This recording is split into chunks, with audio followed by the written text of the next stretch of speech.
Sure. I pledge allegiance to the flag of the United States of America and to the republic for which it stands, one nation, under God, indivisible, with liberty and justice for all.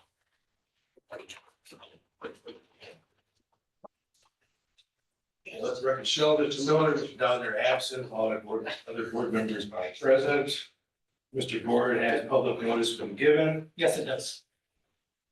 Public comments? For policy 0167.3, anyone wishing to participate in the period of public comments must be a resident of the Richland School District, the parent or legal guardian of an enrolled district student or an enrolled district student. Persons wishing to participate must be physically present at the meeting and must register in advance. A total time allotment of 30 minutes will be given for public comment. Each participant shall be given 3 minutes to address the board. Speakers are not permitted to make inflammatory comments, use inappropriate language or gestures, attack specific persons, or make a specific person the subject of their remarks. Please see policy 0167.3 for a complete list of requirements and restrictions. If a person is unable to adhere to these rules, they may be directed to end their comments. Mrs. Steele? None. Thank you. On to reports, district administrator's report. Okay, just a handful of things for you. First of all, we are now posting all of our meeting recordings on our district website. So you're welcome to go to there for any past meetings from here forward. Our next board meeting will be back on our regular scheduled Monday nights. So that will be the 4th Monday of July, which is July 28th at 7 p.m. Then following that in August, we will have our August 11th meeting, and again, just continuing on that 2nd and 4th Monday. Just a date to let the board members and our public know, super registration is on Tuesday, August 12th. That will be from 1 p.m. to 7 p.m. With a reserved hour from noon to 1 for our staff to get pictures taken. That'll all be in our high school gymnasium. That process has been going on now for about 7 years and gone very, very smoothly. Every year a little bit better. I will give a full referendum update at our July 28th meeting. With some, more detailed information, but I did want to let our board and public know that our high school bids, specs are now out and vendors can, submit bids. The bid process goes until the end of July. I believe it's July 29th. But again, as board members, you may get, talking to community members and may ask, how do I submit a bid? They go to the district website, and on the referendum page, there is an option for them to submit their vendor information, and then we can get them access to Procore where they can get all the specs. Again, trying to continually let people know that these are going on. I had a local vendor talk to me last week and say, we didn't know you were doing anything at the primary school. How do I bid? Now the high school bid is open. So again, encourage people to put bids in, beneficial for the district and our local communities. And then finally, formally, I would like to introduce the board to our newest member of our administration, Felipe Armijo, who is joining us. He has 20 plus years of administrative experience, most recently at the Wisconsin Dells School District. Mr. Armijo is our new intermediate school principal, and again, publicly and formally, welcome to the Richland School District. We're excited to have you. I'm excited to be here. Thank you. That is it for me. Does the board have any questions regarding any of that? Super, thank you. And board member reports. Building, Property and Transportation Committee met on Monday, July 14th at 6:03 p.m. We watched a presentation by the McKinstry presentation, which kind of was an in-depth a presentation about going through all of our materials and equipment at the different schools. We also talked about the referendum project update. We did also approve a change of order for some soil corrections at the primary school. We got a concession stand update, which they'll be start rebuilding the concession stand soon. And then we had a schedule at a glance, and that was it. All right.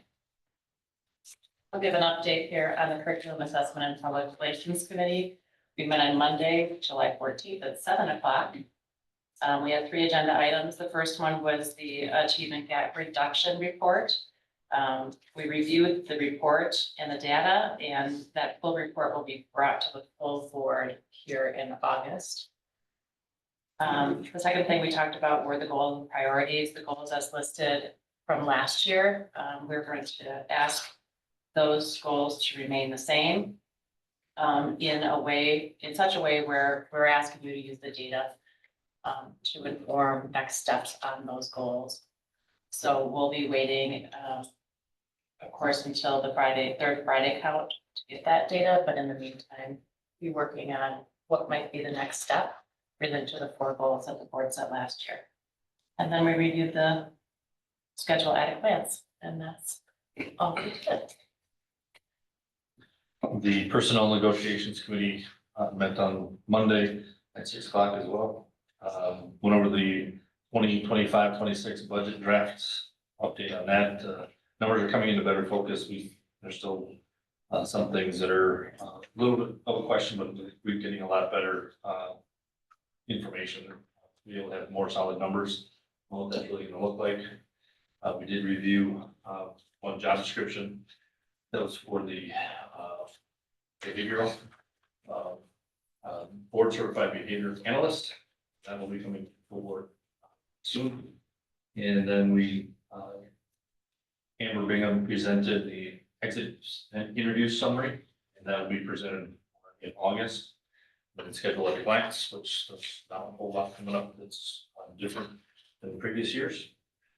Also had our policy committee meeting on Monday at 7, and we were presented with the Hive student handbook. So it's the ROA 2.0 handbook that it's pretty much been created new. We've never had a handbook for that before because there wasn't a need, but just with the shift in how that is being operated and what we're doing with that, we need to create a handbook for that.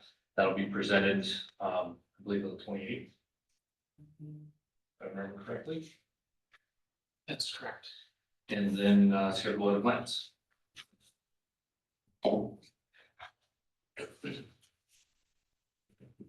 Thank you.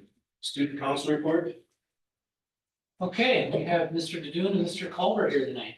Thanks for joining us. Of course. Is it good where it's at? It's up. Is the mic okay right here? Pressure. Thank you. All right, hello, everyone. My name is Kieran Culver. I'm the student council president. And I'm David Dadun. I'm the parliamentarian. Student council has been actively working on a variety of initiatives as we begin the new school year. Our main focus has recently been planning the coordination of our upcoming homecoming. Committees have been formed to oversee different aspects of the event, including Spirit Week, themes, parade, logistics, talent show games, and the homecoming dance itself. We are excited to continue building school spirit and fostering a sense of community through this tradition.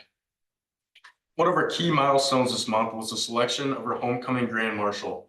After thoughtful discussion and a formal vote among council members, we are proud to announce that Mr. Brian Jones, Director of Operations and Maintenance at the Richland Center High School, has been chosen for this honor. Mr. Jones has made a long-lasting impact in our school, not only through his decisions to keeping our campus running smoothly, but also as a long-term community member. He has been a member of the Richland Center Fire Department since 1981 and has served as quartermaster, assistant fire chief, and fire chief. We are grateful for the opportunity to recognize his contributions in this meaningful way. In addition, we are excited to announce the creation of a new principal advisory board. This group is made up of one student representative from each grade level, freshman through senior, and meets monthly with our principals to discuss current issues, share student perspectives, and provide input on decisions that affect school life. The founding members of this board are Owen Dreyer, Aubrey Kolstead, Allie Elder, and Liam Fingerson, who will begin this new initiative when the school year begins. Looking ahead, the student council will continue working to ensure that homecoming is a memorable experience for all students and community members alike, and continue to bring new initiatives like the Principal Advisory Board that gives students a voice in shaping our school community. We appreciate the board's continued support as we work to represent and serve our student body. Thank you. So now open for questions. What is the theme this year again? Fairy tale. Thank you. Going once, going twice. Sold. Thank you, guys. Thank you. Thank you. Okay. To the minutes, is there a motion to approve the prior meeting minutes, June 25th, 2025? Move. Motion made by Mr. Gillian, is there a second? I can second that. By Mrs. Sharp, discussion? Gillian? Aye. Aye. Aye. Aye. Okay, on to financial items, approval of statement of cash and invoices. All right, that's me. I move to approve the statement of cash dated July 8th, 2025, and approve Community's First Bank General Checking Account checks number 87382-87423. ACH number 242503405 -242503460. ETF number 202400219 -202400224 for the net total of $788,161.91. This is for the purpose of general operating costs for the district. Motion was made by Mrs. Sharp, I'll second it. Mr. Bosworth, anything you want to point out or add? Nothing to point out tonight. Discussion? Mrs. Sharp? Aye. Aye. Aye. Mrs. Steele, consent agenda items. Motion to approve the consent agenda items as presented. Motion to accept the donation of the use of the UTV for the 2025 football season valued at approximately $10,000 from Vacancies Power Sports. Motion to accept the donation of storage containers used valued at approximately $1,600 from the Trox Box Storage Containers. Motion to accept the donation of instruments and music equipment valued at approximately $7,600.56 from the Richland Center High School Band Boosters. Motion to accept the donation of classroom supplies valued at approximately $300 from Donor's Choice. Donor's Shoes. Motion to approve the contract for JR Consulting Services LLC for the 25-26 school year. Motion to approve the applications for the WIA for the 25-26 school year for Richland Center High School, the Richland Online Academy, and Partner School as presented.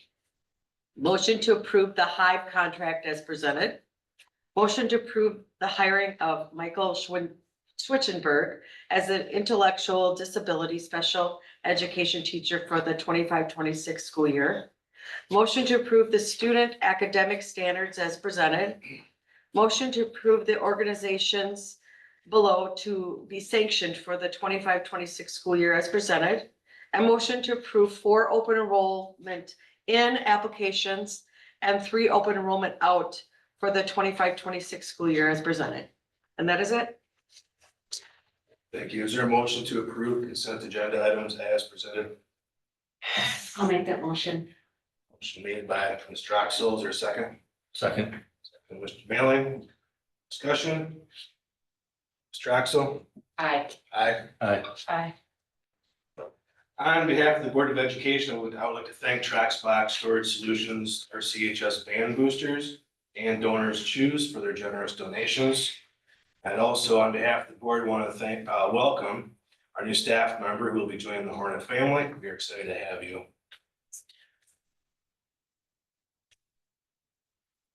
Well, Mr. Ford, was there anything you wanted to add on the consent agenda?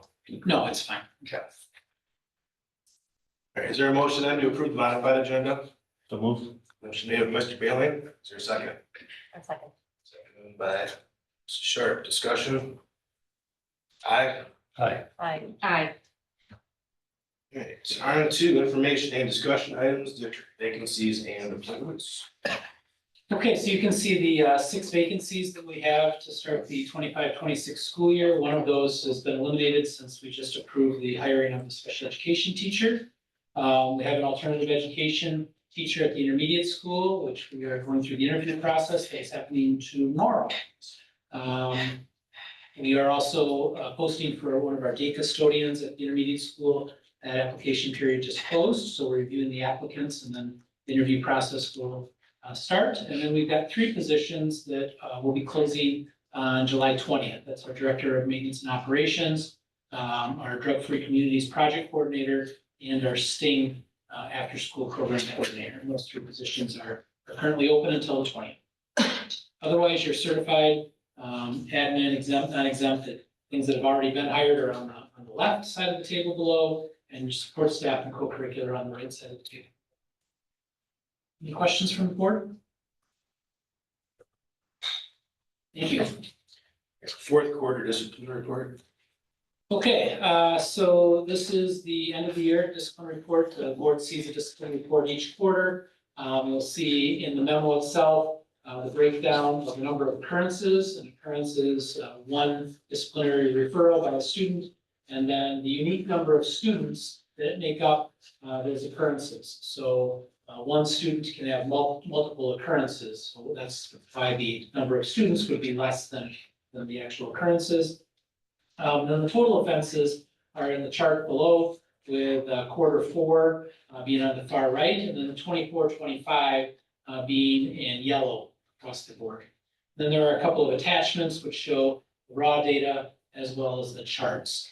And I'll just draw attention to the charts themselves, and then ask the board if there are any questions if they'd like to ask admin. When I look at these charts, I'm looking at typically 1 of 2 things. Of course, everyone's free to interpret the data as they see. But when I'm looking at it, I'm kind of looking at each one of those charts, and over the course of the last few years, do we see all 4 of those lines? Okay, quarter 1, 2, 3, and 4. Are they going in one direction year over year? Do we see a trend line, either increasing or decreasing?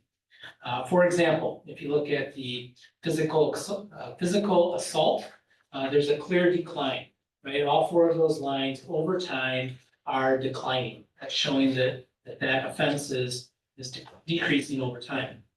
By the same token, if you look at truancy, you see a slight increase year over year in all 4 of those quarters. So that's something that we need to be cognizant of as well, and see if we can implement different strategies to try to decrease truancy.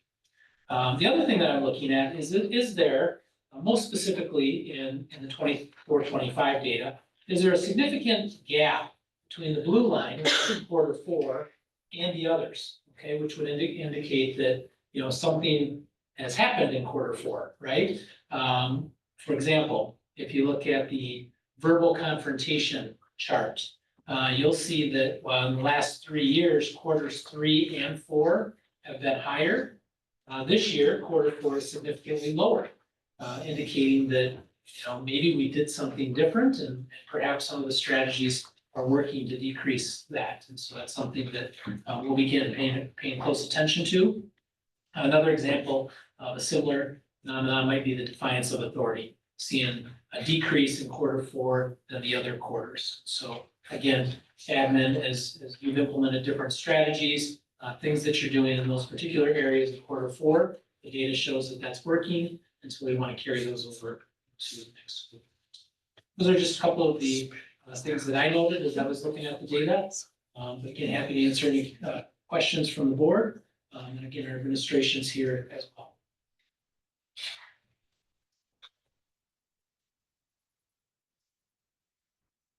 Okay, thank you. The new policy 5411, 3rd grade promotion and retention. First reading. Okay, so by policy, any new policy that the board is looking to adopt needs to go through a formal process. The first part of that process is that it is here at the board level for information and discussion only, getting clarifying information. And then at the subsequent board meeting, 2 things would happen. 1, there would be a specific public hearing related specifically to that policy. for folks to weigh in outside of the general public comment, specifically as it relates to, in this case, policy 5411. And then the board could look to take formal action after that. So this will come back to the board on July 28th, and at that meeting, again, there will be a specific agenda item for public comment related to 5411, and then the board could look to take action on that. Policy 5411 is our third grade promotion and retention for at-risk students. This policy was recommended by both the Curriculum Assessment and Public Relations Committee, as well as our policy committee here recently. This policy centers mostly around the new Act 20 that you've heard Dr. Johnson talk about numerous times. Students in general, students will have a personal reading plan if they fall into this category, and then they have to stick with it. They have to complete this, or they could be at risk of being promoted to fourth grade. And so that's what this policy is. Many school districts are taking on similar policies.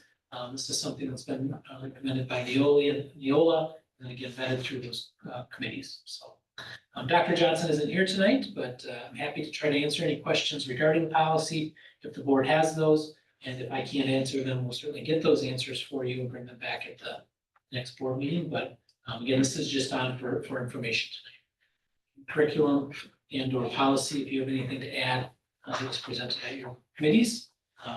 Feel free to weigh in.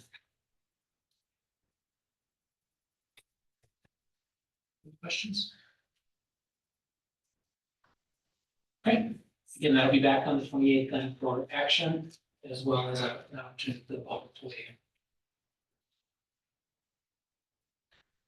in. It's on to board development, part 3 of 4, board roles and responsibilities. Okay, so this is the third of our 4-part mini-series on board development. You heard from our general legal counsel, Kirk Strang, on Monday, June 9th. At our last board meeting, Wednesday, the 25th, you heard from Dr. Brad Sarin, Dr. Steve Schrader, and Shandu Muri. Yes, thank you. Sometimes when you say a name wrong a couple times in your head, then you don't know which one's right, so I apologize.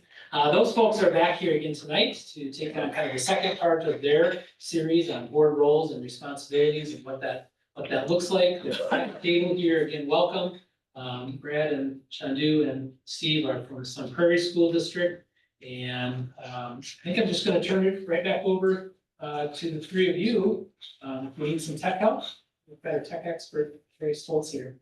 Well, good evening. We're happy to be back and honored to be back with you. As they're getting the PowerPoint set up, what we thought we would do first, because we did a lot of talking 3 weeks ago.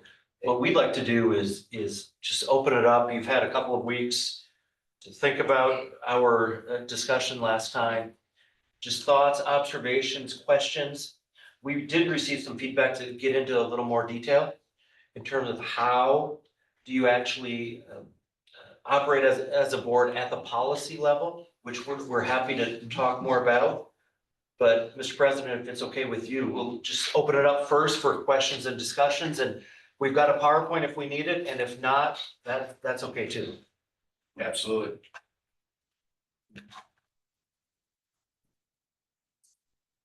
I can kick it off with a question. Please.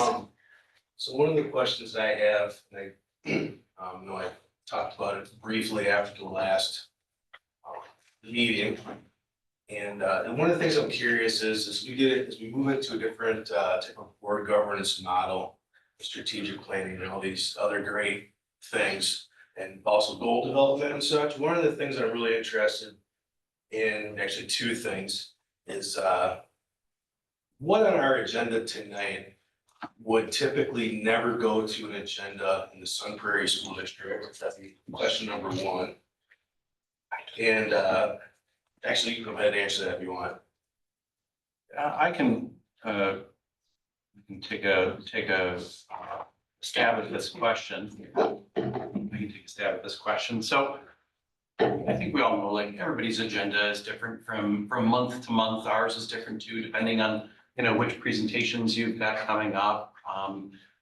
what regular agenda items you just gotta address because it's that time of the year, or because something happened like Act 20.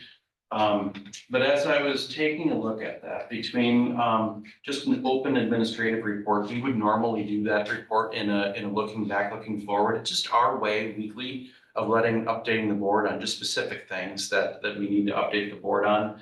Committee reports. And just that's a gentleman's an email thing. Yeah, so in terms of looking back, looking forward, it's a weekly email. It's relatively robust for us of all of the information that me and my administrative team just want to make sure that the board is in the know about, of things that happened this last week and things that we're looking toward this next week, hence the name Looking Back, Looking Forward. And so it's just really, we don't make it harder than it needs to be. It's a Google Doc that every single one of the administrators has, and there's different segments from week to week. You might have something similar here. And so some of that stuff that you have we might have shared in Looking Back, Looking Forward. Committee reports, cash and invoices, items on consent like gifts or sanctioned groups, depending on just the culture of the school district.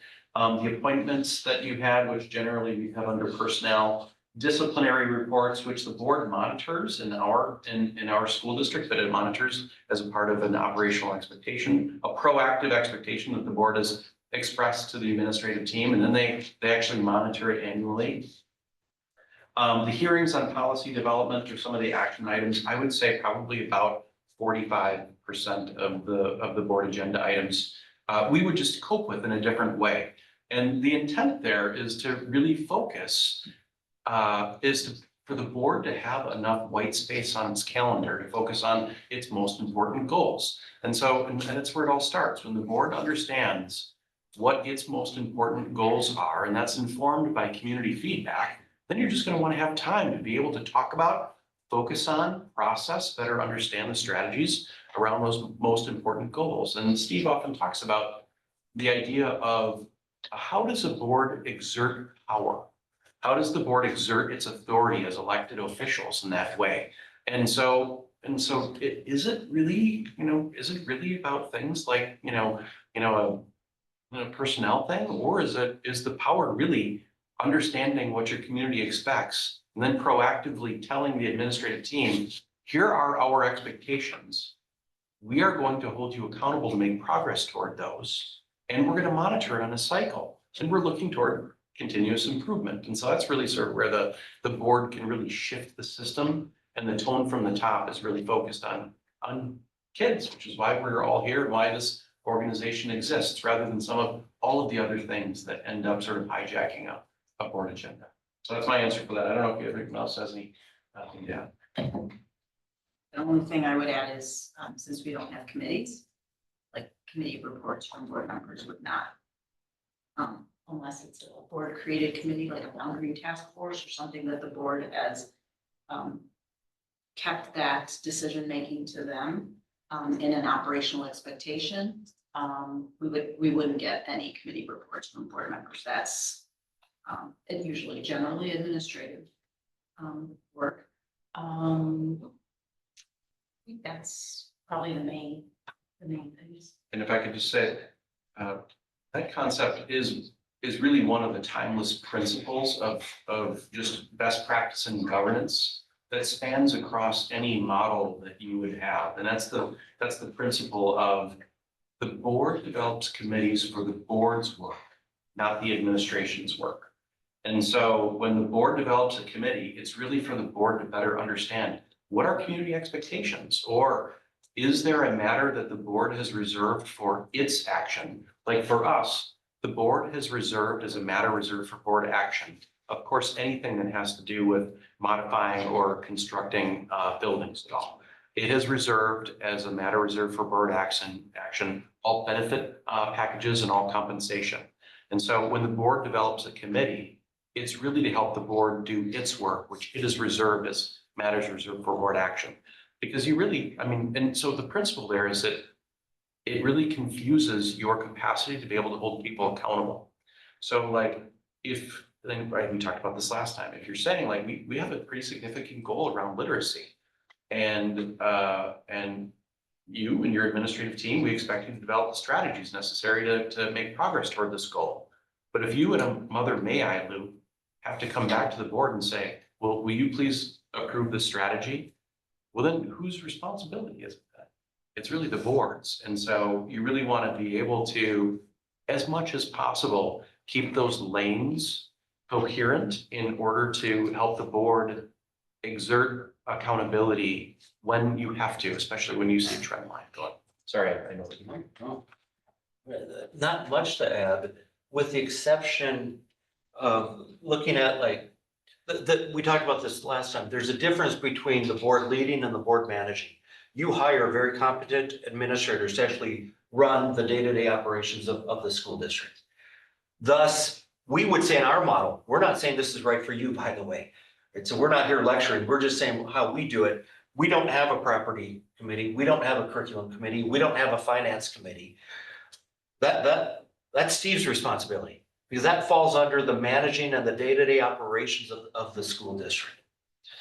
Now, the board, I expect to be informed of things that are happening, but we don't have we don't have a personnel committee, we don't have any of that anymore.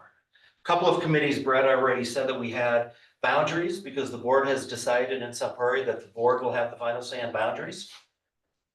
We have one employee, and that's Dr. Saren, so we don't serve on any search committees. We're not involved at all because that's the superintendent's job in our model. I would also just mention that handbooks, for us, handbooks are operational. And so we don't approve handbooks. Now, the state requires us to approve handbooks, so they're under consent agenda items. Now, board member can always pull off a consent agenda item if they have questions. And of course, if it's pulled off, then the board has to vote on it because there has to be a vote. But generally speaking, we receive an update on handbook changes, but that's it. I said this last time, I'm not an expert in school policy. And so for me to be helping revise the high school handbook just doesn't make a lot of sense. You have experts who know what they're doing. Hopefully they're working in consultation with the faculty, the staff, and maybe at the high school, the student council. But beyond that, as a board, we wouldn't be involved in those types of discussions. The last thing I'll mention is a couple of years ago, we realized, and I can't remember if I said this last time, so forgive me if I did, that our administrators were talking at our board meetings like 75% of the time. And it's a board meeting. And so we've moved to sort of a flipped boardroom model where all of our agenda items, not only, we use board docs too, we have the summary in board docs, but our administrative team record screencasts that we watch on our own time and then come to the board meeting and ask questions. Because I think the public expects the board to be speaking more than administrators during a board meeting. And so that has really totally turned from the board now engaging with each other, sometimes in discussion, sometimes in debate, which we think is a good thing.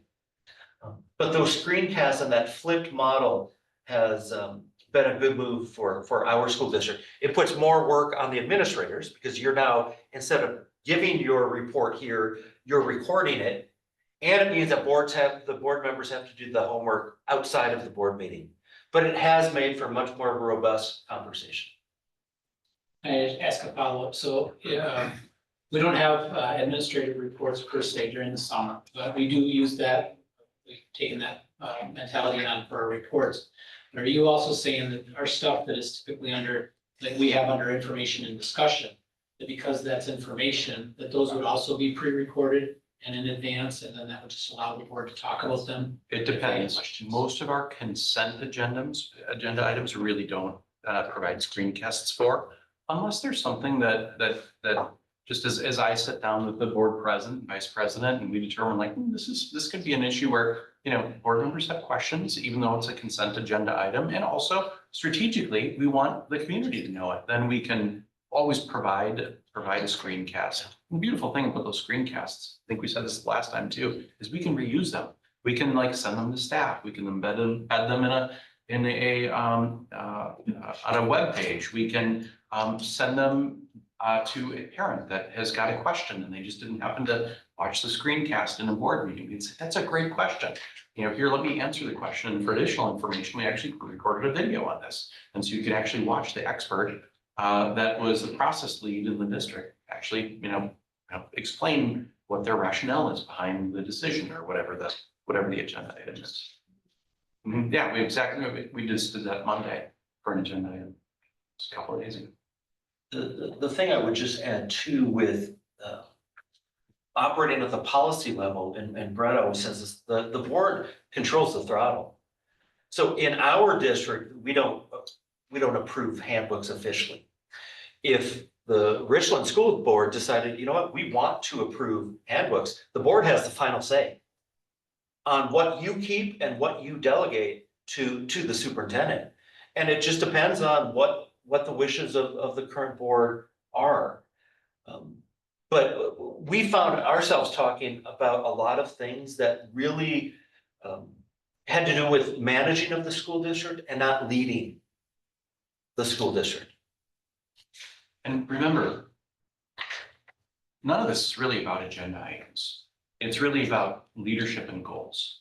And that's what it's really about. And what part, and so we're here because we believe in the power of a board. We believe that the tone from the top and a robust and a coherent mission, vision, and goals from the board can move a system. The leadership for the board does matter.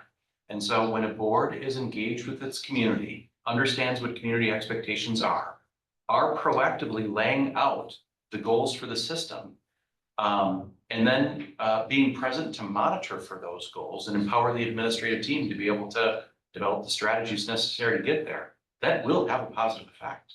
And so, and we said this last time, what happens when the board is the best functioning team in the district? It moves the needle for kids. And so how do you go about doing that? And so we've got some resources. I think this is Steve's favorite slide, so I'm gonna let him cover it. But how do you go about doing that? What does it mean for a board to be the best functioning team in a district?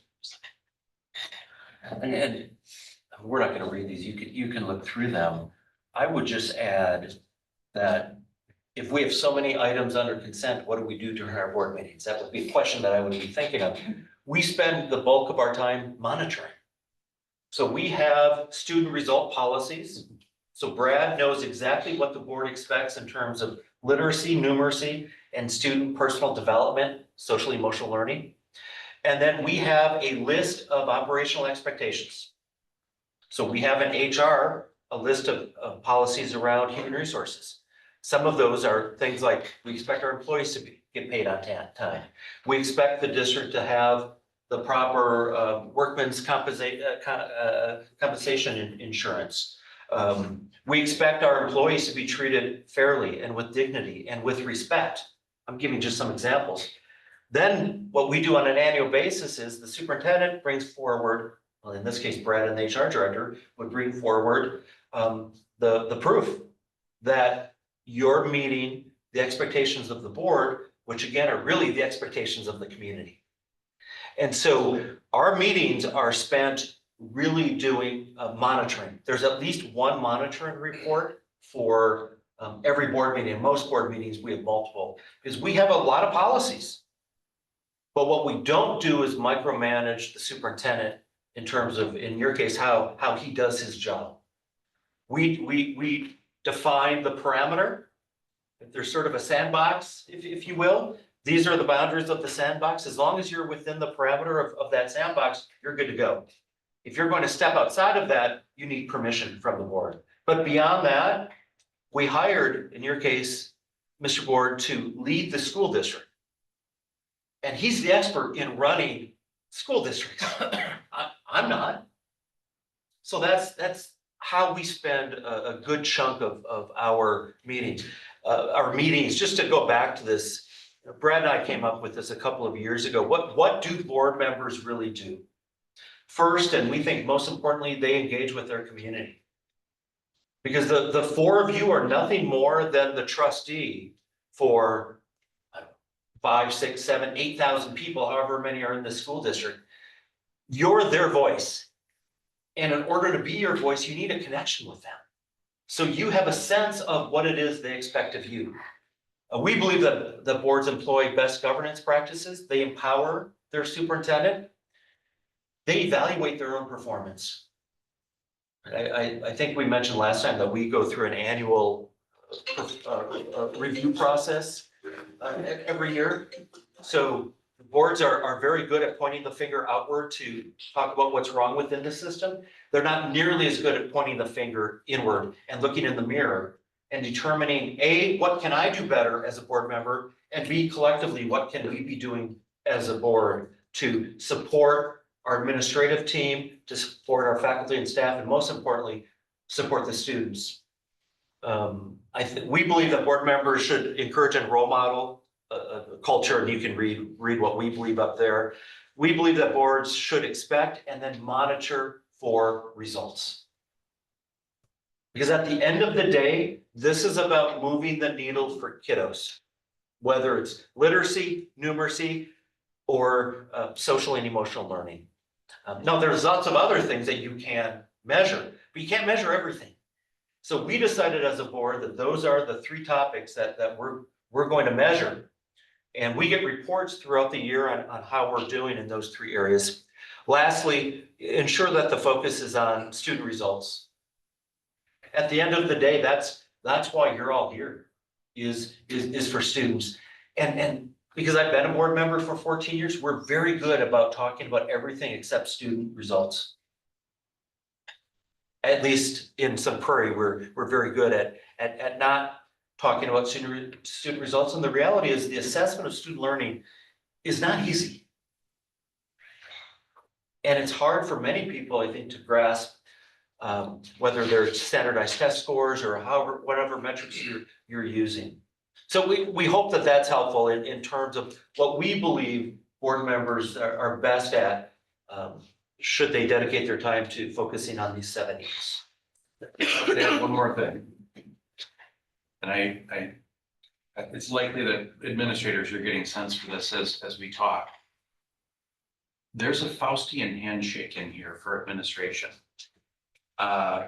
Meaning that while it is true that in a model like this, the board ends up saying, all right, in my case, Brad, you've got the hot potato. We're not going to get into your business. You can develop the strategies. And then we're going to hold you accountable for progress around those. It's actually easier for the administrative team to have the board talking about handbooks, talking about everything else other than goals, because that's the hardest work that we can do.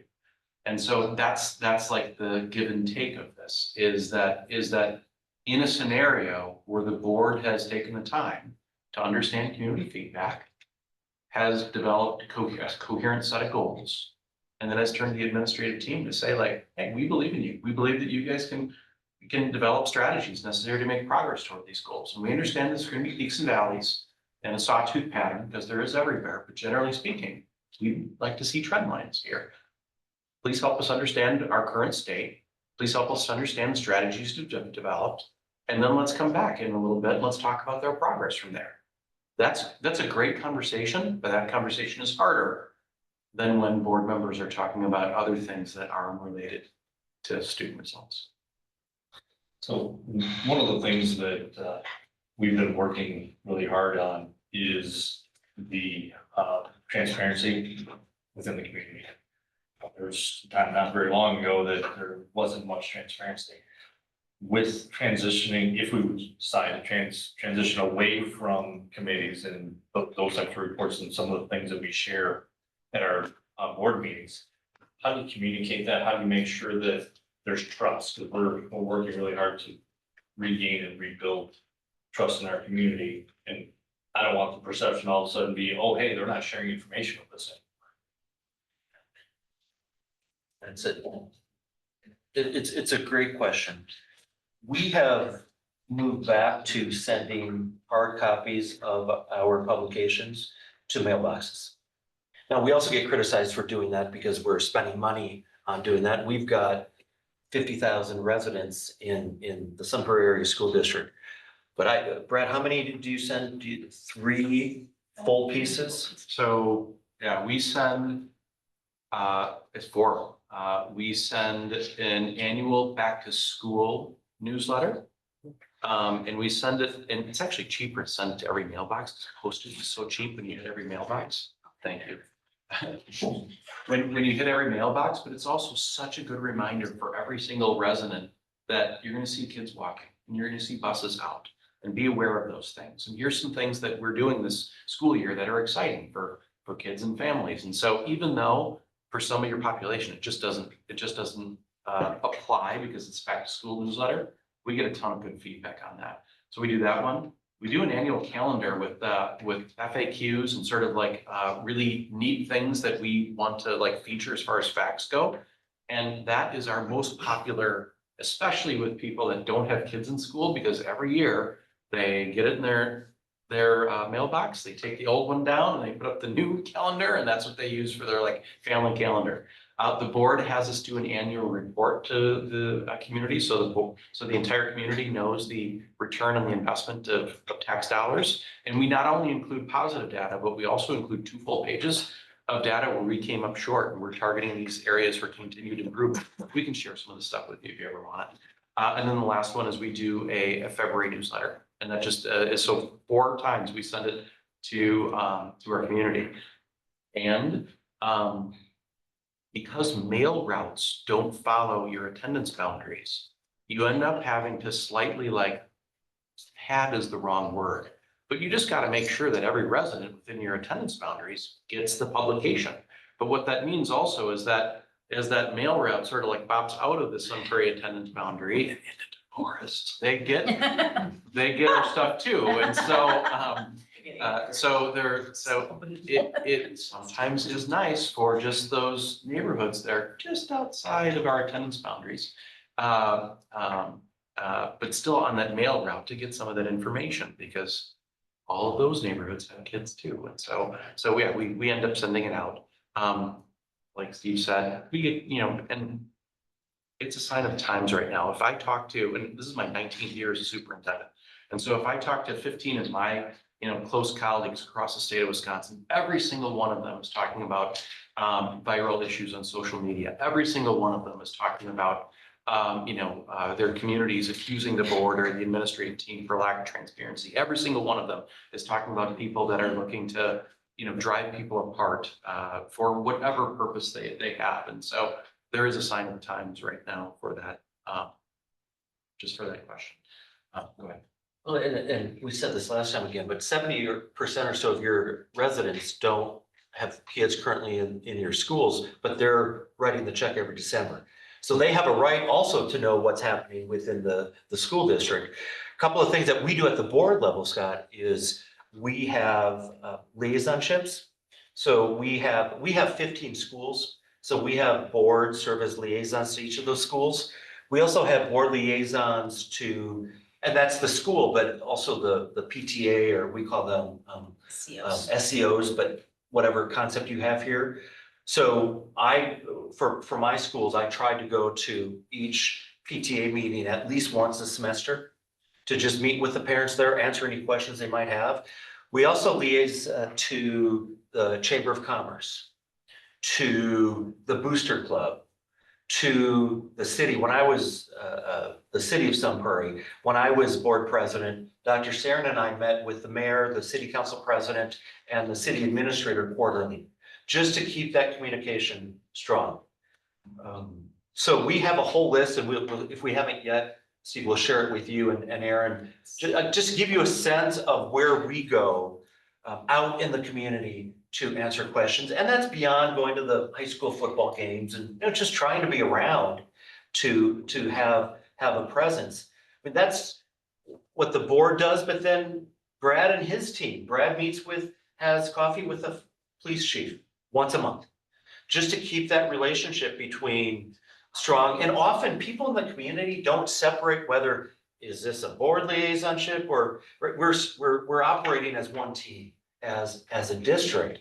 That said, we don't believe that a school board can delegate that liaison-ing, if that's a word, totally to the administrative team. The board has to be out there, has to be talking to people. to get a sense again of what is it that they're saying? So those are just some ideas that we have beyond the Facebook, the Instagram, TikTok, all of that. We too, the fact that you record your meetings, that's a huge piece to, if anybody's interested, take a look. Last thing I'll say is, we often get criticized because nobody hardly comes to our meetings. No offense, sir. So thank you, and thank you, ma'am, for being here. But usually we'll have 1 or 2 people at our meetings as well. To me, that's a sign that if people were upset, they'd be here. So there's already a certain amount of trust, I might argue. Again, I don't know anything about your school district, but there's a certain amount of trust that your community probably already has. And of course, it's important to remember that just because it's 7 people on Facebook, they can be loud, and all of a sudden it sounds like it's the entire community, when in fact, it's 7 people. So we're helping another school district right now refresh their strategic plan, refresh their understanding of community expectations. And so we're going through a process. There's 3 different parts to it for the Board of Education to be able to tap into community expectations. The board developed a community-wide steering committee. They mapped the community and have 11, 12 members of the community from different segments of the community come together. Like the different townships in their community, the different community segments coming together and assisting with the process. And so what they'll end up eventually having is an understanding of overall community expectations. And then the board and the school district will take that thematic analysis of the community expectations and develop goals around those and tell the administrative team, we'd like to develop a strategic plan around that. And so if you layer that with internal and external liaisonships as board members, like Steve was saying, let's say that you've got liaisonships with schools, and let's say you've got external liaisonships with your civic groups or your other community partners, and then beyond that, you've got some publications that you send out. Even in a scenario like that where you really believe you're doing a pretty good job at engaging with the community, being transparent, helping people communicate, acknowledging where you're doing well and where you have work yet, you're going to have a board agenda. And when someone is running on a platform, what's the first thing they're going to say? I'm running because the board is not transparent. And so you're just going to hear that. It's a sign of the times. And so we also see some of that too. I mean, all school districts at this point do. So some of it you just have to just know, like that's just a part of the dialogue right now. And everybody has room to grow there. There are probably some ways that you can begin to engage the community strategically and help them better understand that there's a significant effort to try to communicate and engage with strategically with the communities that you govern on behalf of. And that monitoring, as that's usually where I come in, is the monitoring side of it and keeping track of that. That all happens in public. So the monitoring report is presented and public is there to hear it, to see it, to question it. So that none of that is like behind closed doors. That monitoring, just like you would get a board report at your board meeting, that comes to our board meeting, and board members can question the administration on that, just like anything else. And that has led to hours of discussion on student results and, Thank you.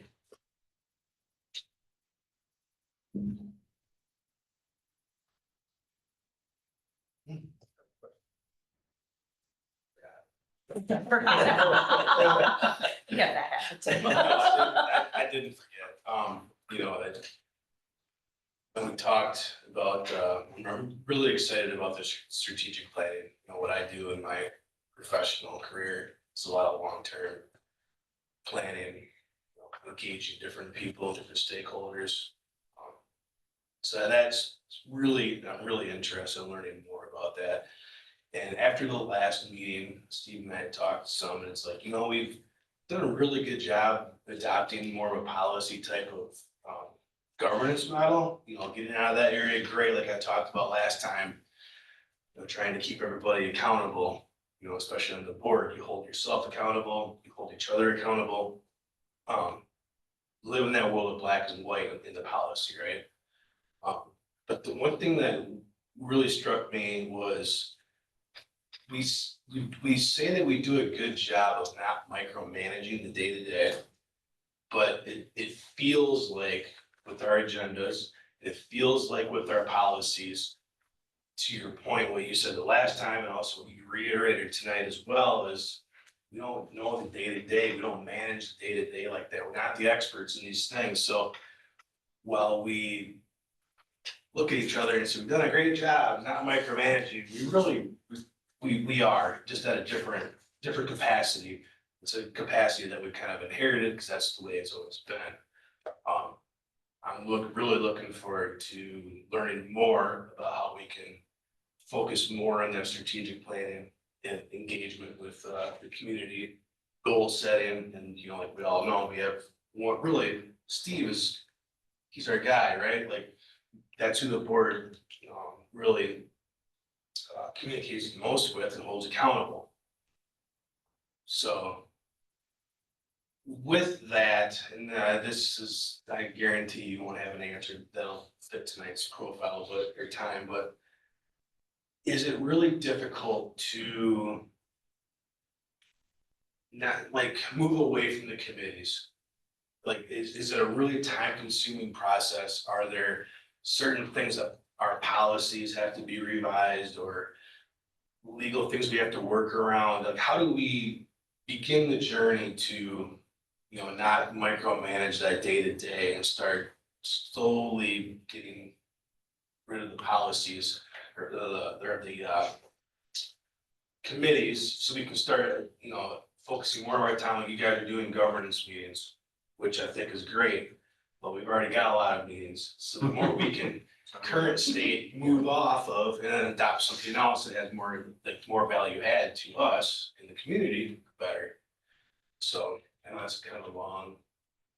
No, it's a great question, Aaron. I think, I'd love to learn more about how we can start moving that needle. well, I think it starts with the board having, I'm not saying you don't have this already again. I don't know you, obviously.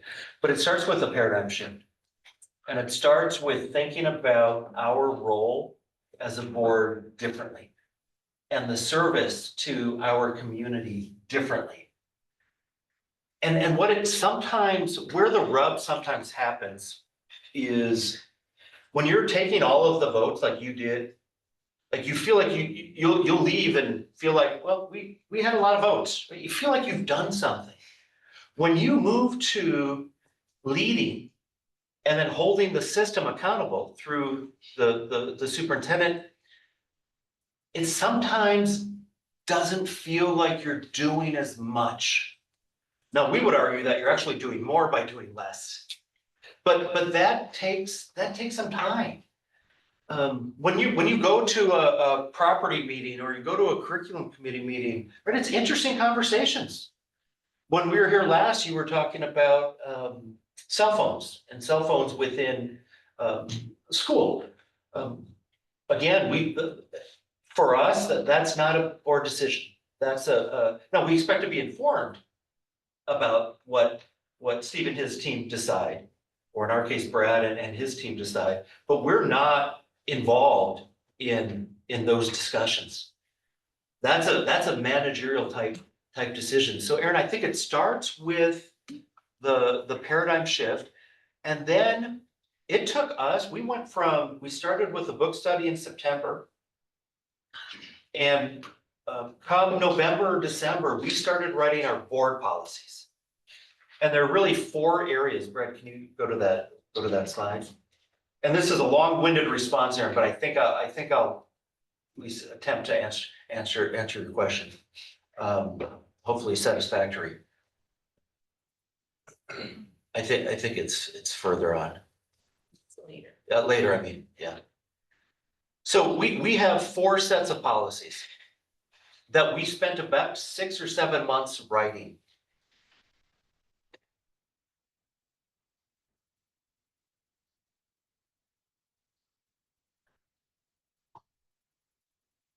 Well, I'll tell you what they are.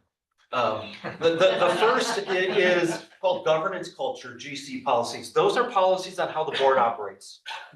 That has things like board position descriptions, or the board position description. It has officer positions, descriptions. So as president, you know exactly what the board has, the power the board is giving you, but also what the board has not told you can do. So those are called governance culture policies. Second are BSR policies, board superintendent relationship policies. Those are policies on how the board works with Steve and how Steve works with you. So what are your communication expectations for Steve? But also, what are Steve's expectations for all of you? So you can be that high-performing team. The third set of policies are operational expectations. You'll probably have a set of policies around facilities, around teaching and learning, around say it again, human resources. So there's a set of policies in terms of, these are the expectations that we expect you to follow as you're running the day-to-day operations. The fourth set of policies we think by far the most important, and those are the student result policies. And what that means in writing, Steve and his team know exactly what's expected. The bullseye is not moving. Now, it can move over time, of course, but you can't move the goalpost every year. And it takes time for Steve to develop the strategies needed to meet the board expectations.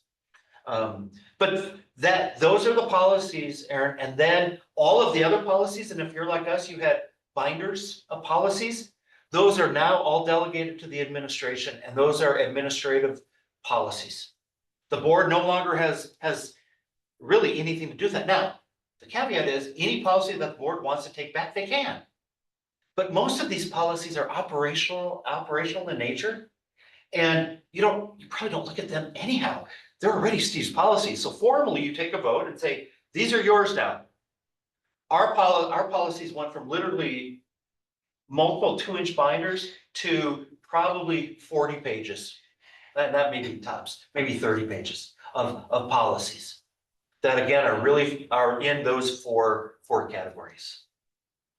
What am I, please add on, Shundle Brad? So what Steve is saying, I think is really important. And to build off of it, my observation is relative to a transition from a more traditional committee system to a more future-focused, student-centered, solutions-oriented, and more like one that's focused on monitoring and accountability. That transition, it generally doesn't fail because people have a lack of understanding of it. It generally fails because there's not enough trust in the room. And so and we've talked about this a heck of a lot too. So I know this is a little on the soft side, but the first place I start is actually trust. And so to make sure that the board members trust each other, the board member trusts the administrative team. And you just talked about what happens when things go sideways. What happens when something comes up, and it's going to, the time is ticking. When there's a divisive concept and we need to try to tackle that, and it could jeopardize the way that we are agreeing at this point to navigate through some of those sticky items, because it's going to happen. So the first thing that I think we would also advance is start with trust and relationships when you're doing that transition. And that's sort of a basic thing. The other thing is that when you are moving away from committees, it is easier when you are moving to goals that you believe in. So put that first. So put the engagement and the goal development first. So that way there's an excitement in that transition away from sort of this more archaic system that really probably handcuffed the board's capacity to be able to be more future focused and solutions oriented and student centered. I think the board has got to spend some time just saying all right, yes, there are things delegated to the administrative team, but just like Steve said, what are the things that we want to make sure these are still, no matter what, matters reserved for board action? We want to select these matters reserved for board action, and this represents the board's work. We know our role here. We're the process leads in it. That's one of the principles, the timeless principles, no matter what governance framework you're talking about. One of those principles is that the board knows and plans its own work. And that work is really related to what is the board reserved as a matter for its action, rather than delegated to the administrative team. Yeah, there's one question, Aaron, this is, I think loosely related to your question. I just want to make sure we address it. Steve sent a follow-up email to us. And so in this type of policy governance model, if you're at Walmart, somebody stops you, because very seldom are they going to stop you to talk about the strategic plan. They're going to stop you to talk about, why is my grandson's bus always late? Why, let's talk about chicken nuggets, right? I mean, things that for families are important, but they're not really board matters, they're administrative matters. The milk is frozen. Yes. The banana bread is moldy. Yeah. I just got that today, literally, in my visit to a. So the way that we handle that as a board is, of course, you just listen and you show empathy and say, I'm sorry that that's your experience. When I get home, I'm going to email superintendent board, can I connect the two of you? Because the board has one point of connection. So as a board, I wouldn't reach out to Mrs. Hardy because, right, I would start with the principal, with the superintendent, excuse me. And the person will say, sure, here's my email address. I would email the superintendent, copy the concerned citizen and say, dear superintendent board, I had a conversation with Sally Smith, copied on this message. She has some concerns about, we're picking on nutritional services. She has some concerns about her child's second grade classroom. Would you please follow up? Now then the ball's now in Steve or Brad's court, right? They're in the best position to be able to solve the problem anyhow. I can't solve that problem, whatever it is. And then all I ask is for the superintendent to just follow back up with me to say that it's been resolved. Honestly, I don't even care how it's been resolved. I just want to make sure that Steve or Brad, you've reached out, and what they will traditionally do is they'll reach out to Mrs. Hardy and say, would you please take care of this? Let me know when it's resolved. And then Steve would let you know that it's resolved, just so the circle gets closed around that. Because most board members don't expect you to know every single aspect that's happening in this school district, and it's impossible for you to know all of that. What they want to know is that they can reach out to you, that you will help them in whatever way that help looks like. And for me, it's connecting them with we have 3 superintendents, with Brad, and then he has a superintendent for operations and a superintendent for teaching and learning. Now, he has given the board permission that we can reach out to any of the 3 of them. But if I reach out to one of the assistant superintendents, I guarantee I'm copying Brad, just so he knows he's in the loop. But if I only send it to him, that's fine. He's going to reach out to the proper administrator and have them figure it out. Steve's not going to go to the elementary school and, right, he's going to pass it on, or maybe it's a special education question. Right? Steve's gonna work with the team there. So it works really well to simply connect the concerned citizen with the superintendent, who is, again, in the best position to actually solve that concern or that problem. The last thing I'll say is I'm also very careful not to agree too much with the citizen, because there are times that citizens, the child may be told them one part of the story, and as we know, no matter how flat that pancake, there are always 2 sides. So I try to be as objective as I can, but I think I'm caring, I think I'm empathetic, and then I'm passing it on to the person who can actually do something with that issue. And this is sort of a natural process. I'm sure many people just do it intuitively too.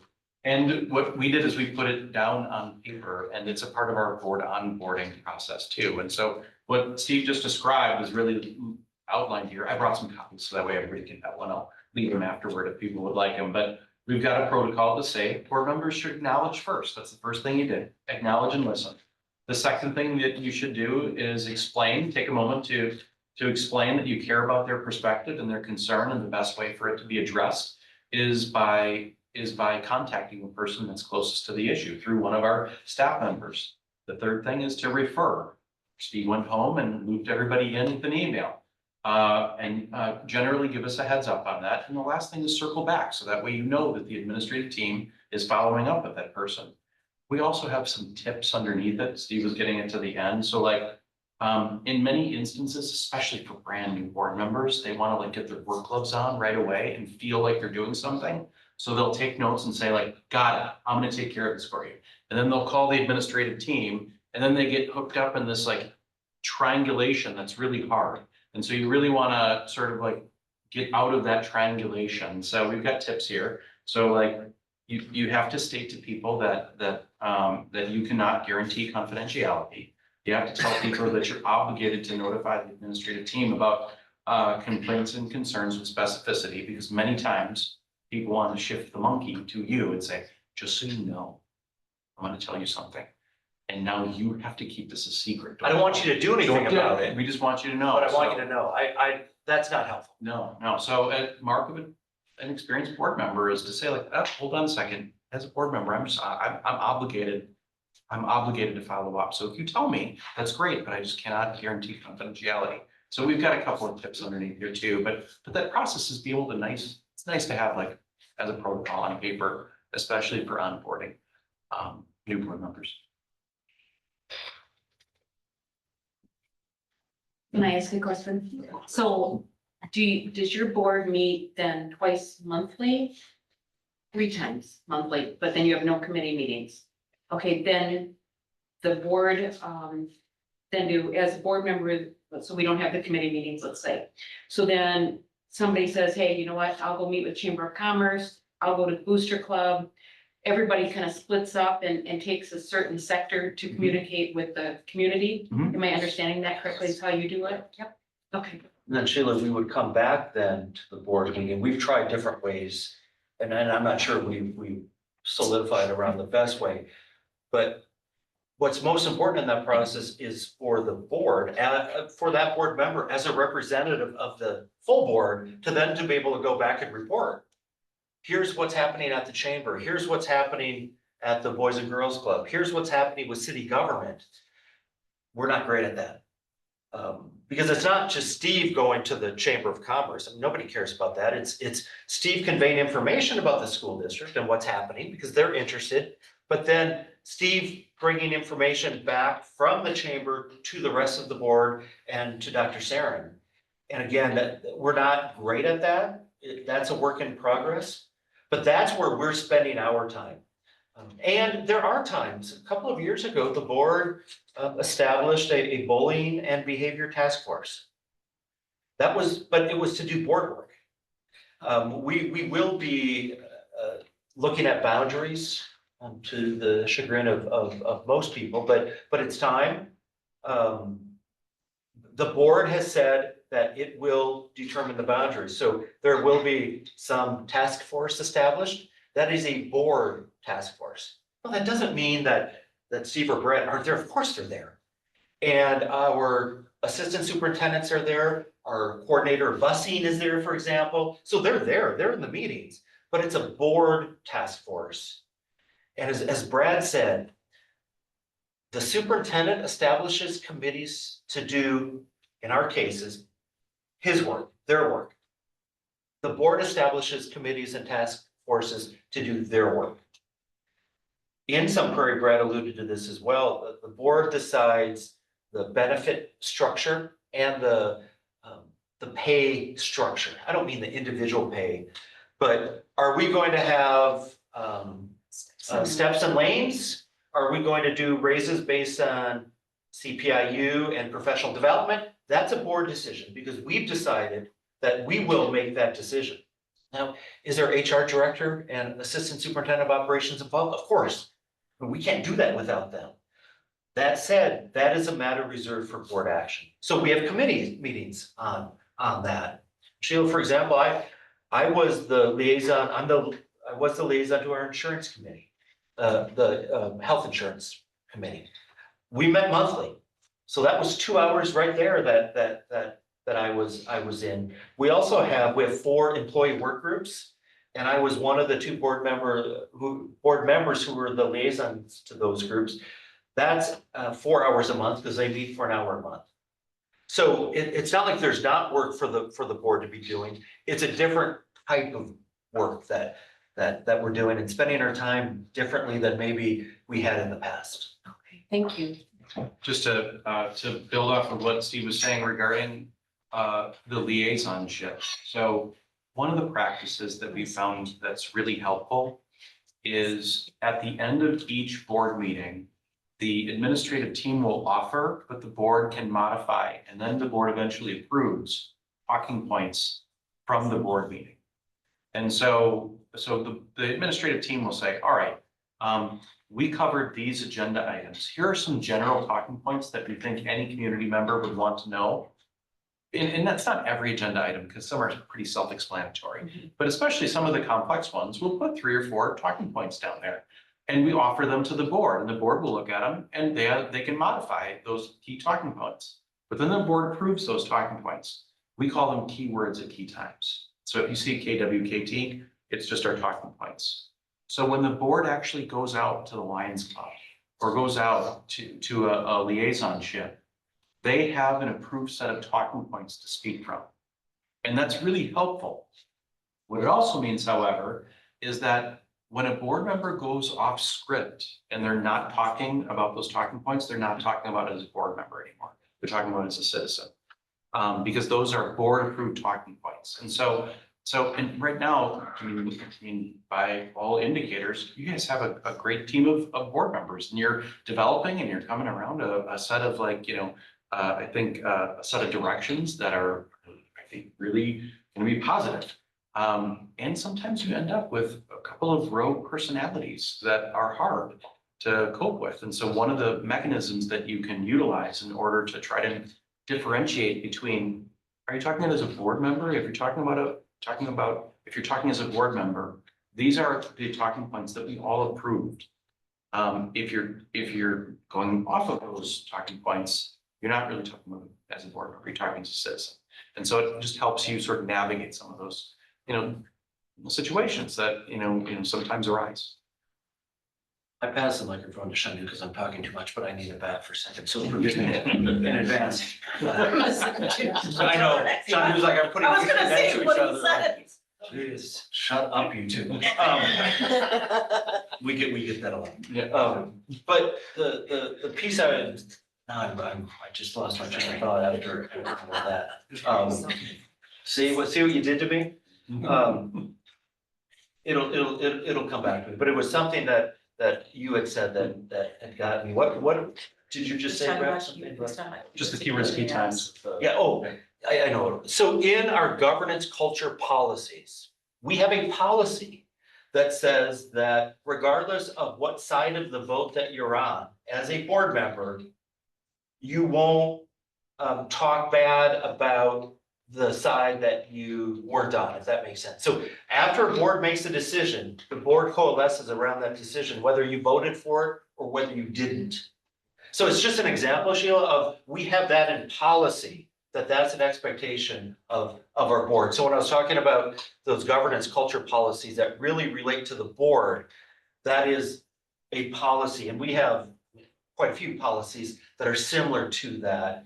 So if a board member goes rogue, then they're not following the policies that have been set. Aaron, I also mentioned that I don't think we talked about last time.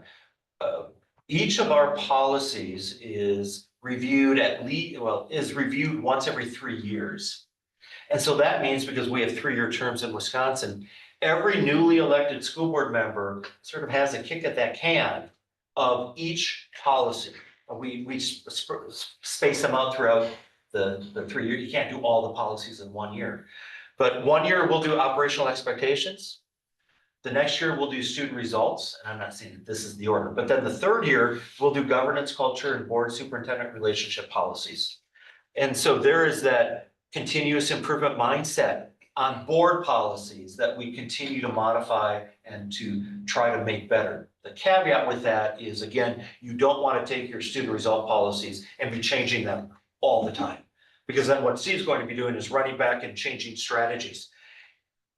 It takes years to establish the right strategies to do what needs to happen in our schools with your principals and Mrs. Hardy then working with her faculty and staff.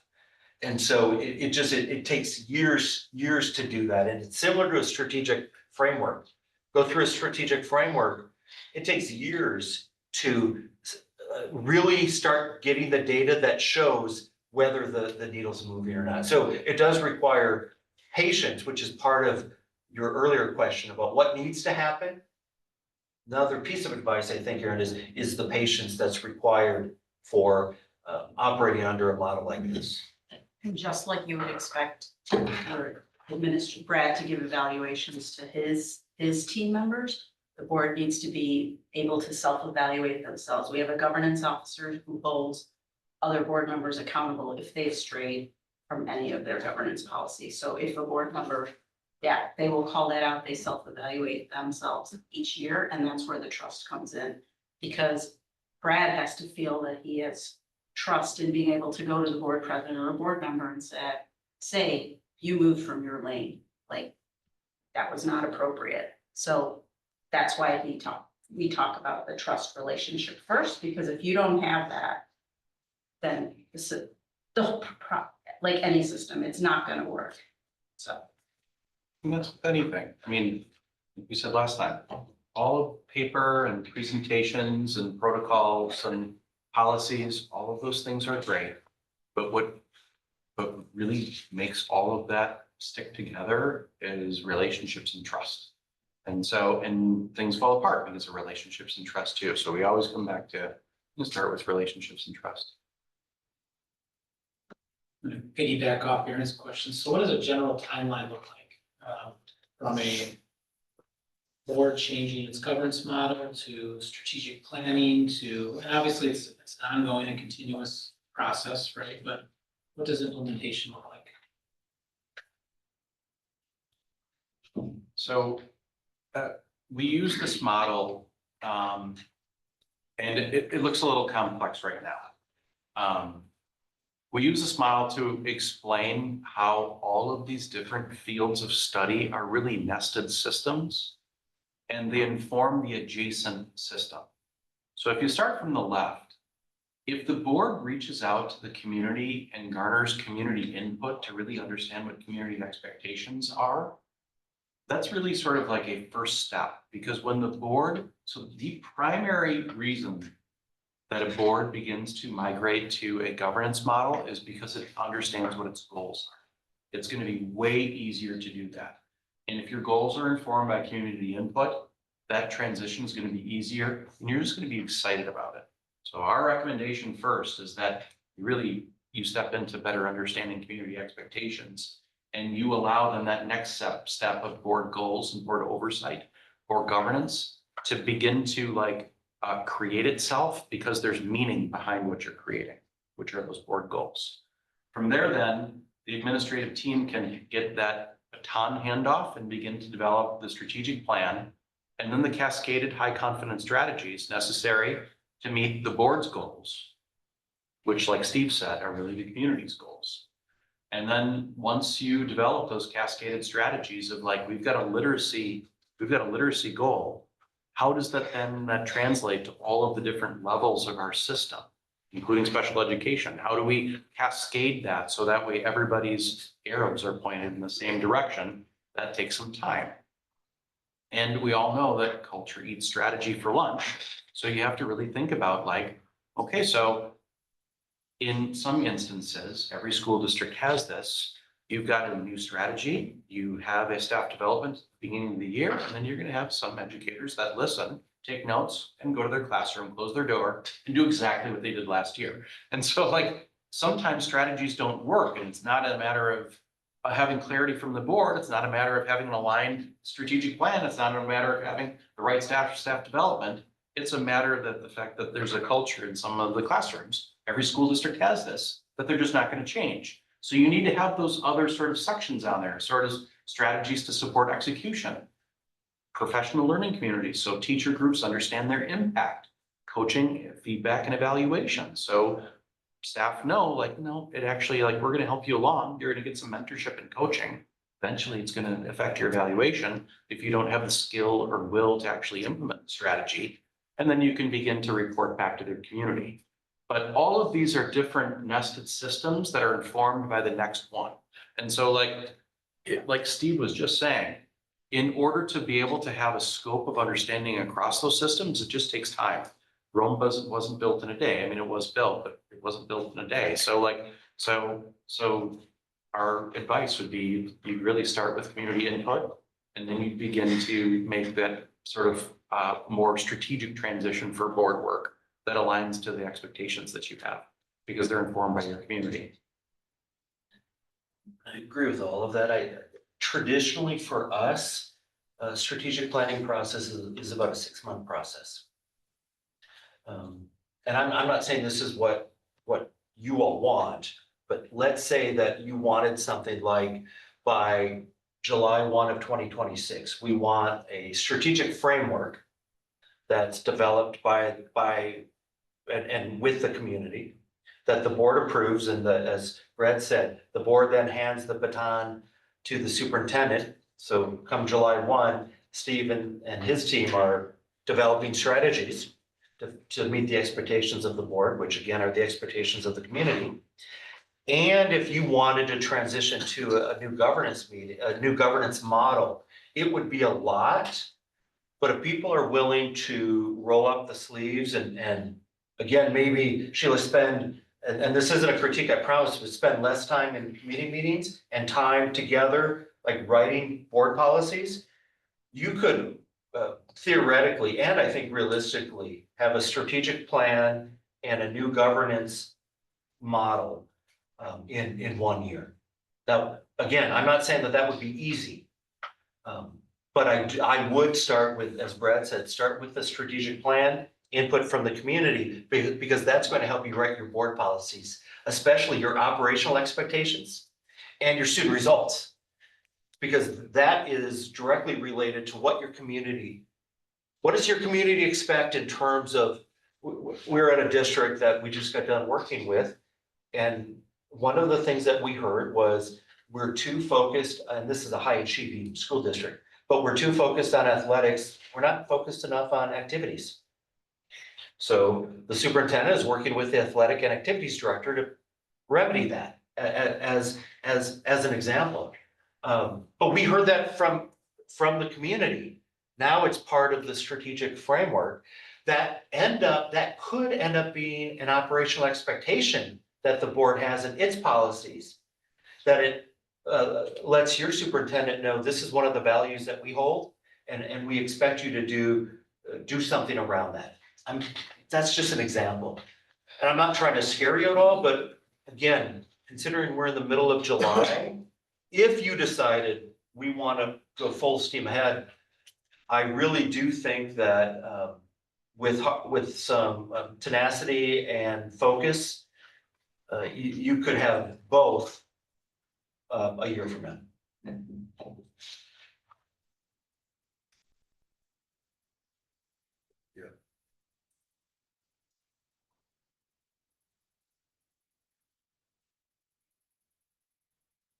You mentioned the book study.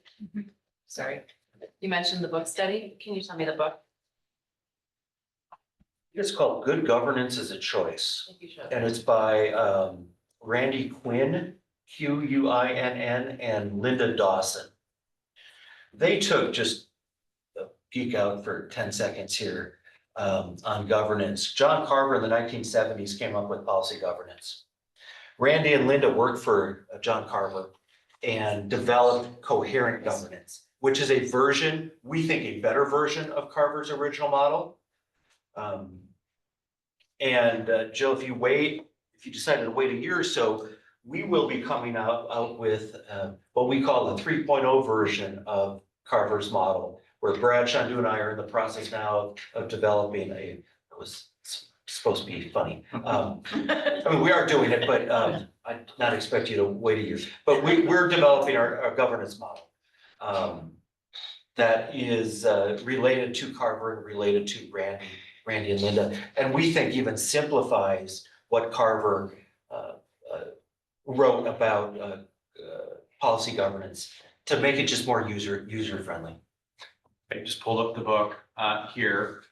It's great literature as far as if you are, like Steve just said, and can, governance geek, like we are, it's a really good primer on what good governance is. And I think we said this last time, like boards just don't know, like, so it's very common in the education field for people that are in,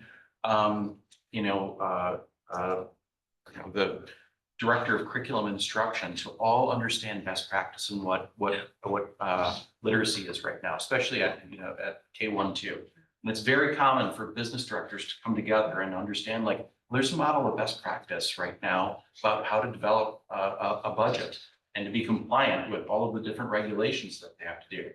And for whatever reason, there just isn't a ton of dialogue among board members understanding there's a framework of best practice for board members.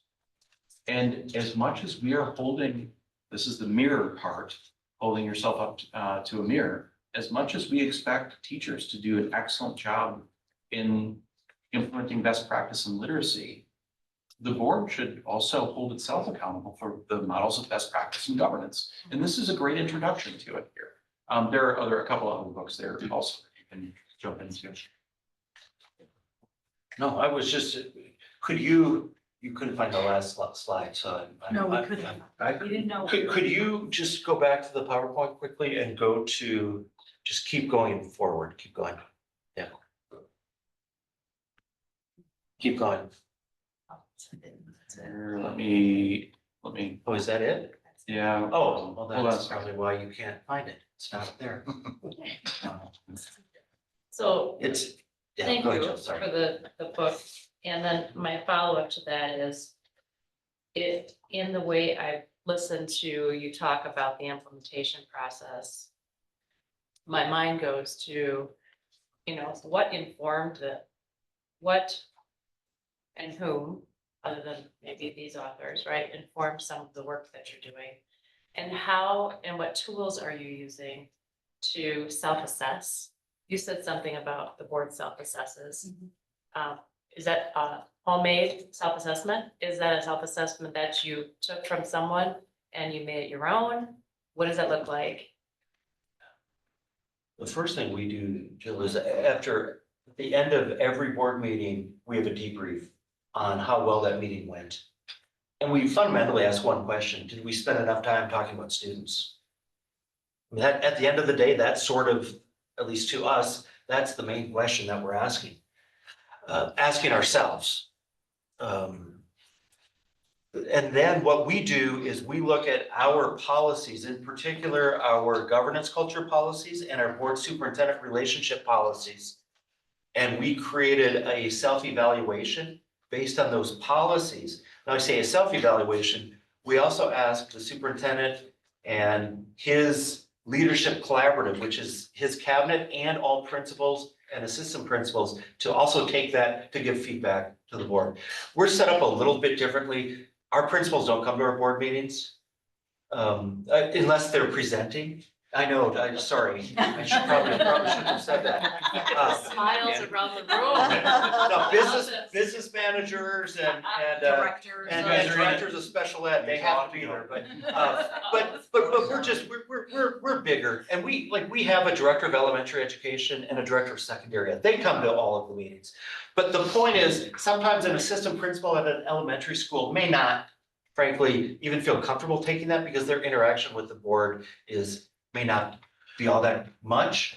The point is to provide the board with some qualitative feedback so that we can take our summer retreat, and we have 2 full-day retreats a year between the board and the superintendent. We have one in January and one in the summer. And in the summer, we take that evaluation and we just dissect it.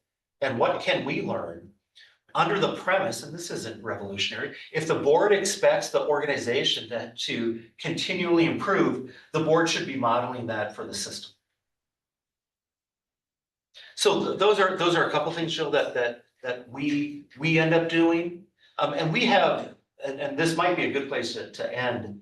But what are the lessons that we learned having done this for 10 years? The first is, write your own policies. Randy and Linda, we hired them to come in and we took their templates and sort of put our logo on it. It was not the best thing to do, because then there's not that sense of ownership that the board has of the policies.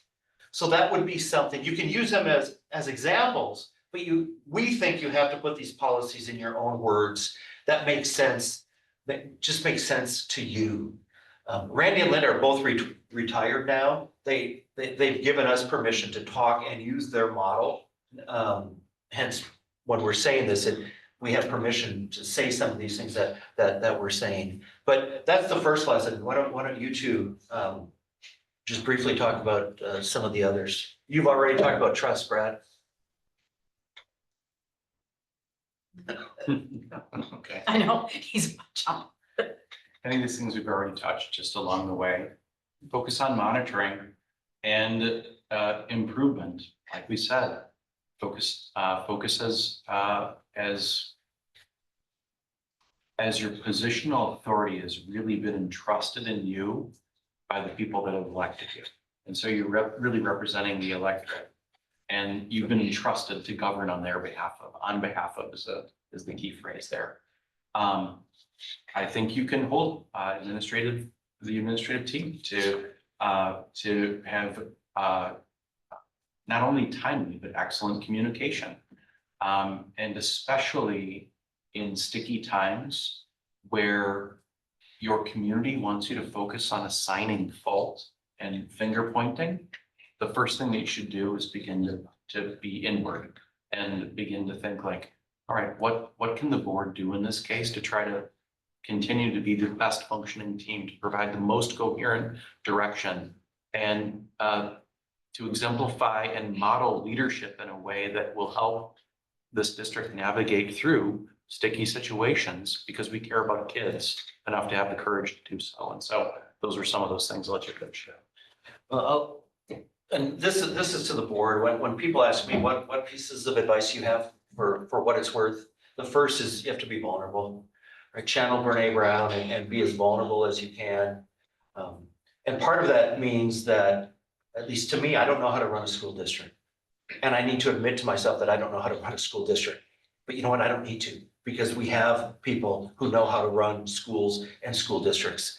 Having that continuous improvement mindset, we've talked about that enough. An aptitude for feedback, again, I want to grow. We expect, Mrs. Hardy expects, I keep picking on you, but you expect your staff to grow and develop. The community should have the same expectation for board members.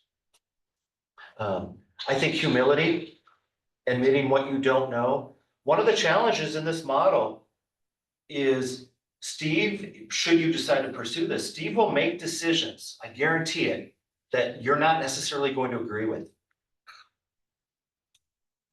But it's not your decision to make, because you've delegated it to him. And that can be for me, that's sometimes very difficult. But that's the model that we work within. And then the last piece of advice we have is focus on your role as a school board member and what you can control. And you were not elected to run the day-to-day operations of a school district. You were elected to lead, provide oversight, provide the vision, and to hold the system accountable for what your community expects of this entire system. So, thank you.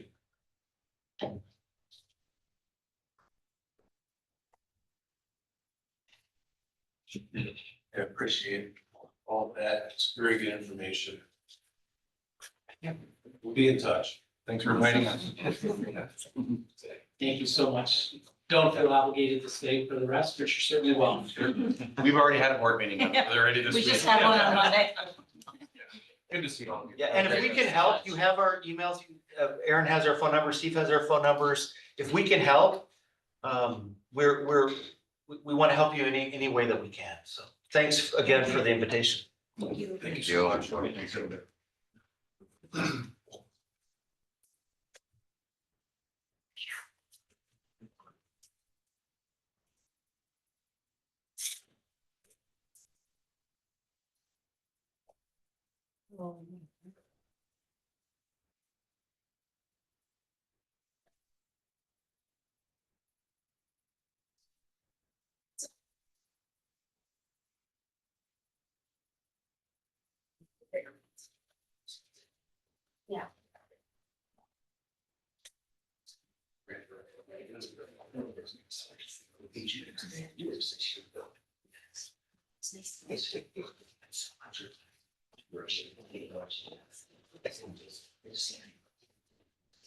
Good to see you.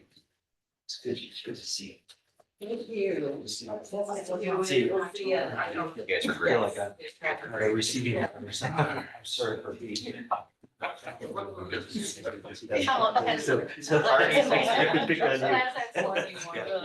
Have a great rest of your summer. You too. Thanks.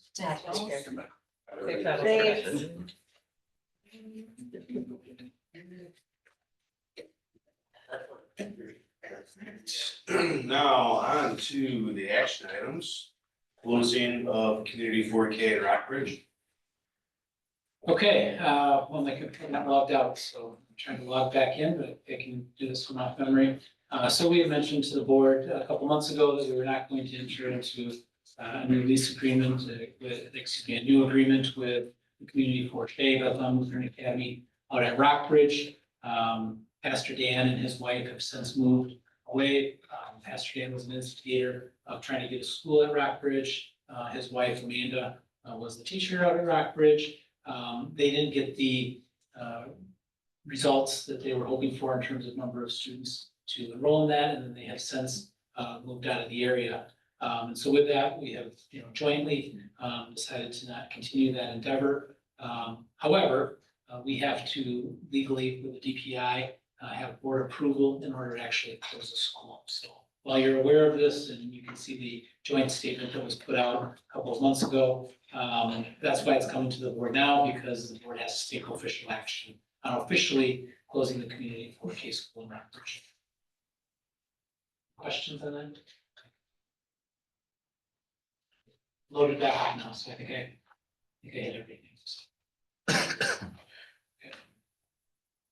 Is there a motion to officially close the community 4K site, which was held at Bethlehem Lutheran Academy in Rockbridge? I'll make that motion.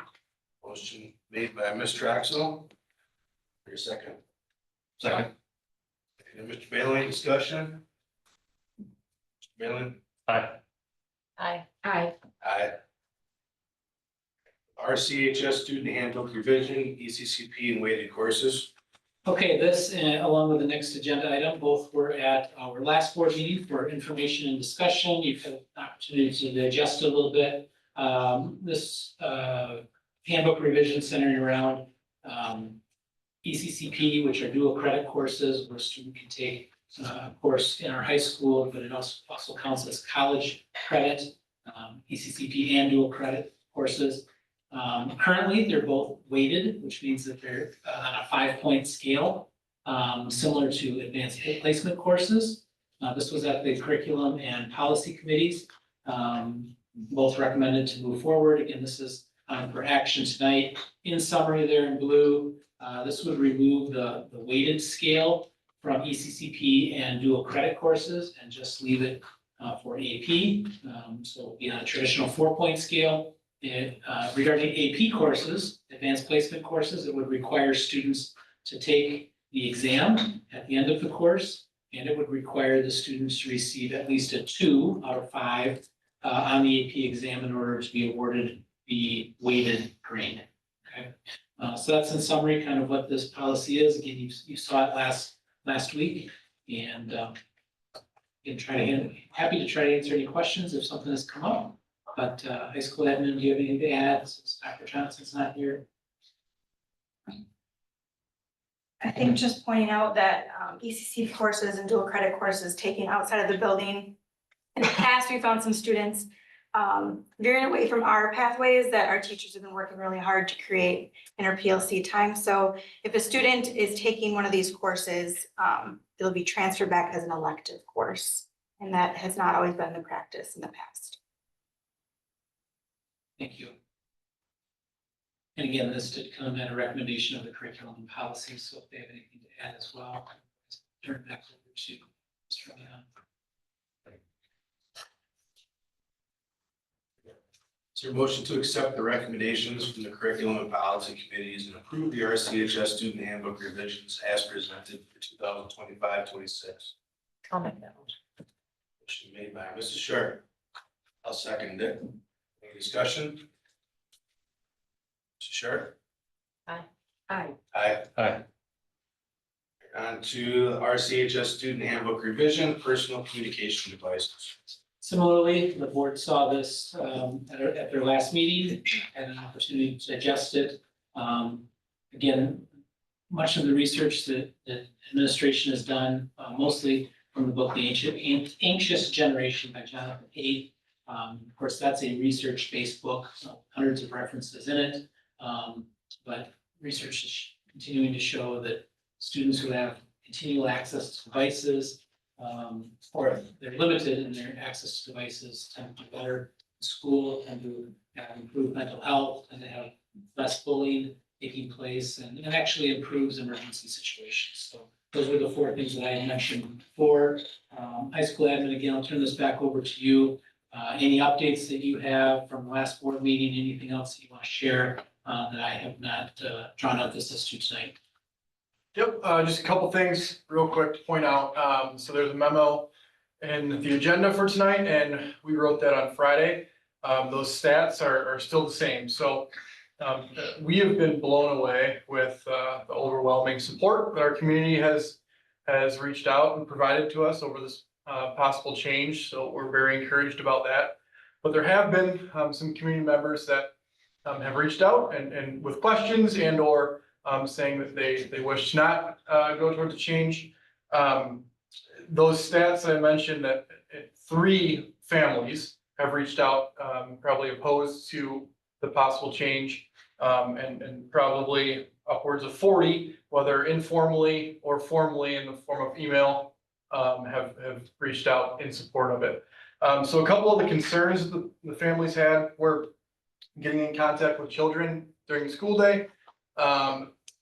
When a student enrolls in this building, they are provided with a Chromebook, which is preloaded with their own student email on there. They can access that during the school day. So if it's something as simple as, hey, I forgot my math textbook or my baseball cleats or whatever, they can email parents, and parents can communicate with students that way.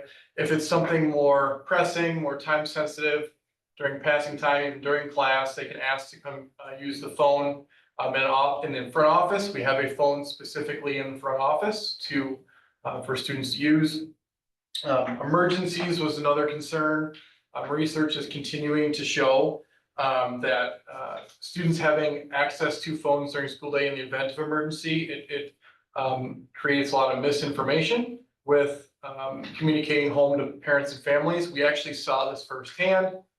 We went into a hold for a medical emergency while we were helping out that student, which means basically students are just in the classroom, out of the hallways to protect that student's privacy.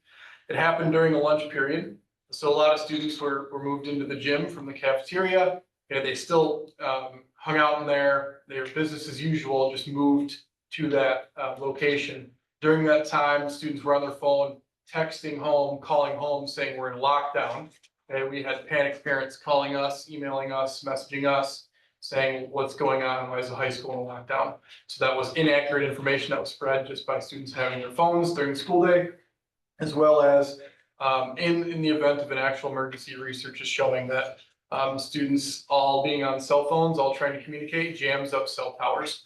And people that are responding in that emergency, maybe school personnel or other first responders, are not able to communicate the way the best they can in those situations. And the third concern that one of the concerns that was asked about was they've heard community or family members have heard that students don't use locks.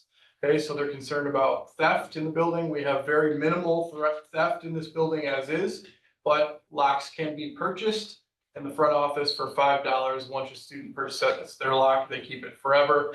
If a student forgets their combo to that lock as they're learning it, we have keys to those locks. We can certainly help students out and access their materials. We always recommend that students are using locks, even without this possible change.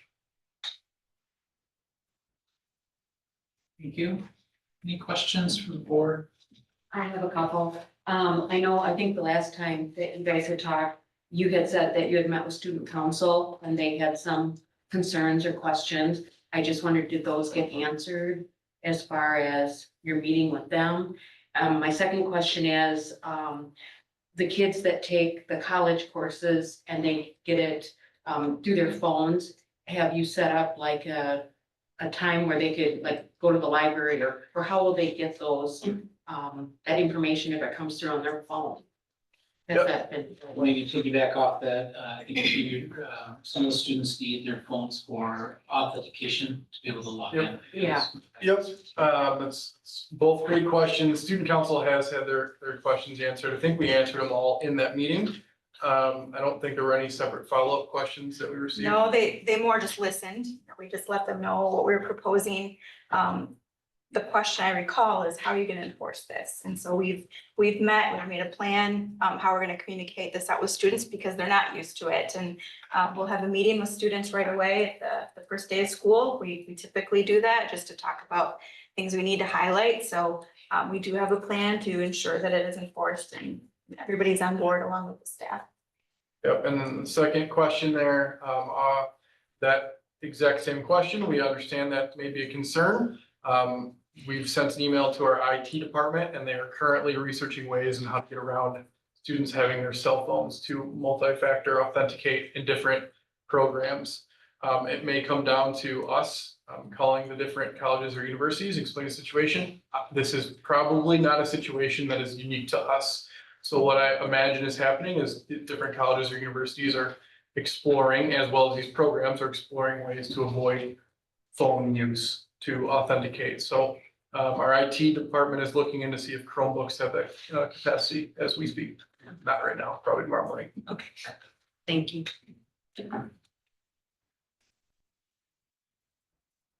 Any other questions?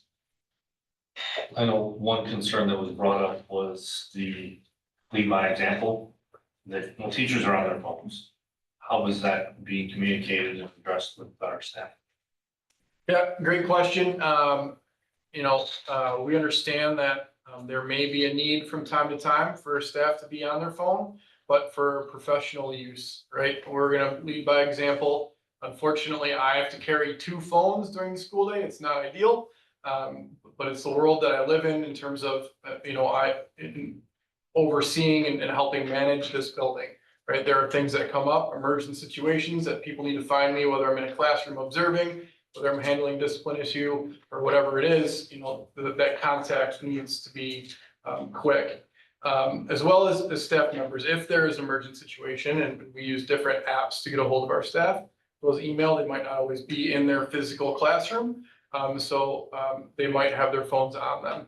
Okay, so there still might be those professional avenues that they will be using their phones that we don't expect that to change. But we have heard of, staff members maybe using their phone just to answer some text, family things, whatever is going on. So we're going to communicate the expectations early on in that pre-week with in-service training, right, to try to curb that, because we do want to model for our students. So it's a valid concern, but we've been working on ways and overall, I think our staff is very good about it. I think these concerns that I mentioned and that were brought forth are very few and far between, but they certainly do happen, and we do want to cut down on that to improve everything in our building. Let me just piggyback off this a little bit, but I think it's important to note that, Kate's research in the anxious generation is that improved academic achievement, okay? And so if teachers' use of cell phones or teachers' use of anything that impedes academic achievement, that needs to be addressed, right? Whether it's the way they dress, the way they talk, or whether they're on their phone, that needs to be addressed at a professional level. But also, that cell phones are shown to be harmful for the brain development of adolescents. Okay, so much like we have laws centered around when an adult can take an alcoholic beverage for similar reasons, the research is showing that this is harmful to the development of the prefrontal cortex of adolescents. And so it isn't the same playing field as what we're trying to protect these students from. Do they have to have professional expectations and adhere to those? Absolutely. But it isn't a complete ban on no one in the school district from bell to bell can have a cell phone for some of those other reasons. I just think that's important to point out. Anything to add to that? I know you've done more research than I have. Yeah, not necessarily that. One thing I just want to highlight that there could be, or there will be likely students with accommodations in their IEPs that allow them for different medical reasons.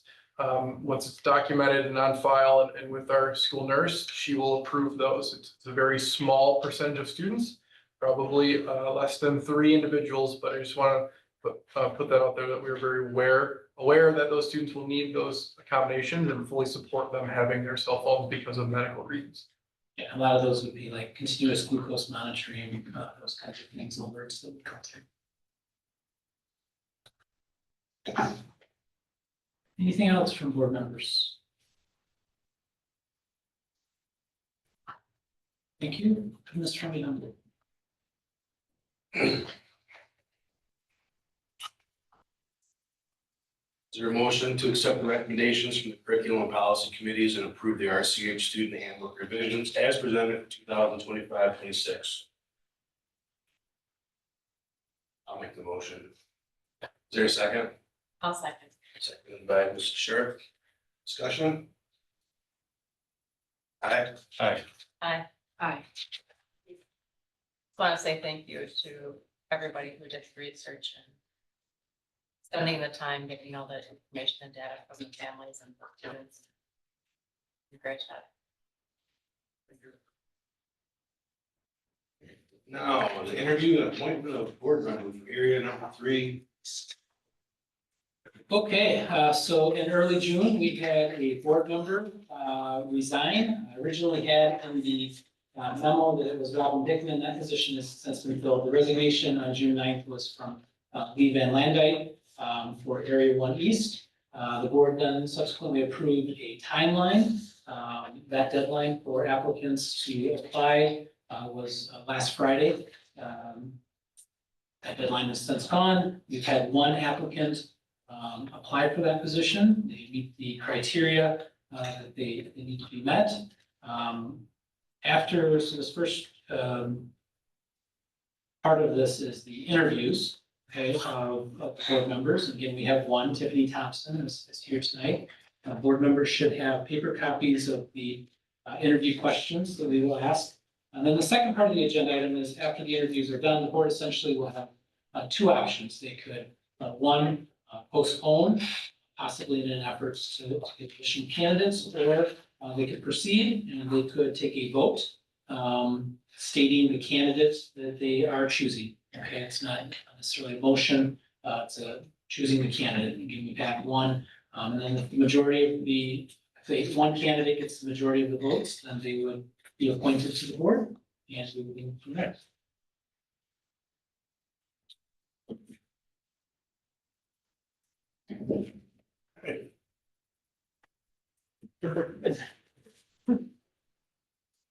Come to the podium. Ms. Thompson, I'm not sure if the student council left the speaker on. If it's green, great. If it's red, please push the button. Okay, it is green. All right, well, good evening and thank you for your interest in serving on the Richland School District Board of Education. Truly do appreciate your willingness to support public education and to give your time and talents to our district. So tonight, it's a little formal but informal. So we're just gonna do a round robin. We have 5 questions.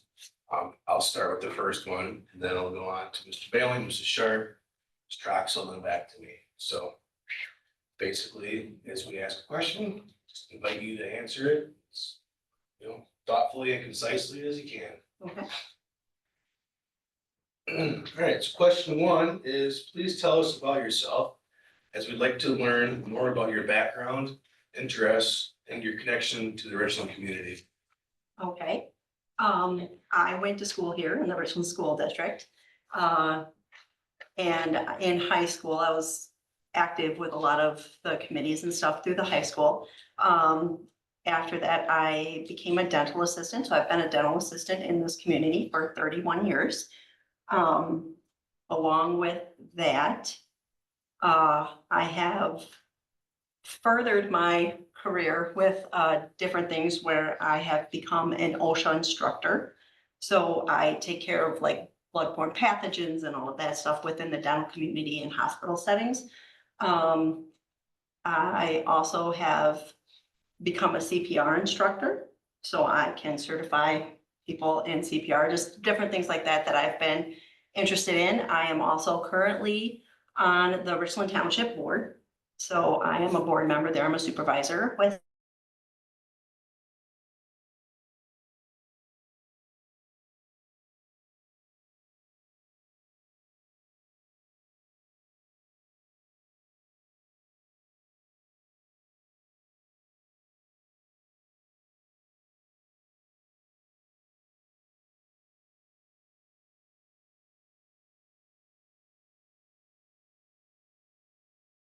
Do like to get out and, meet more people, talk to people, do talk to a lot of people through the day while we're working, and stuff.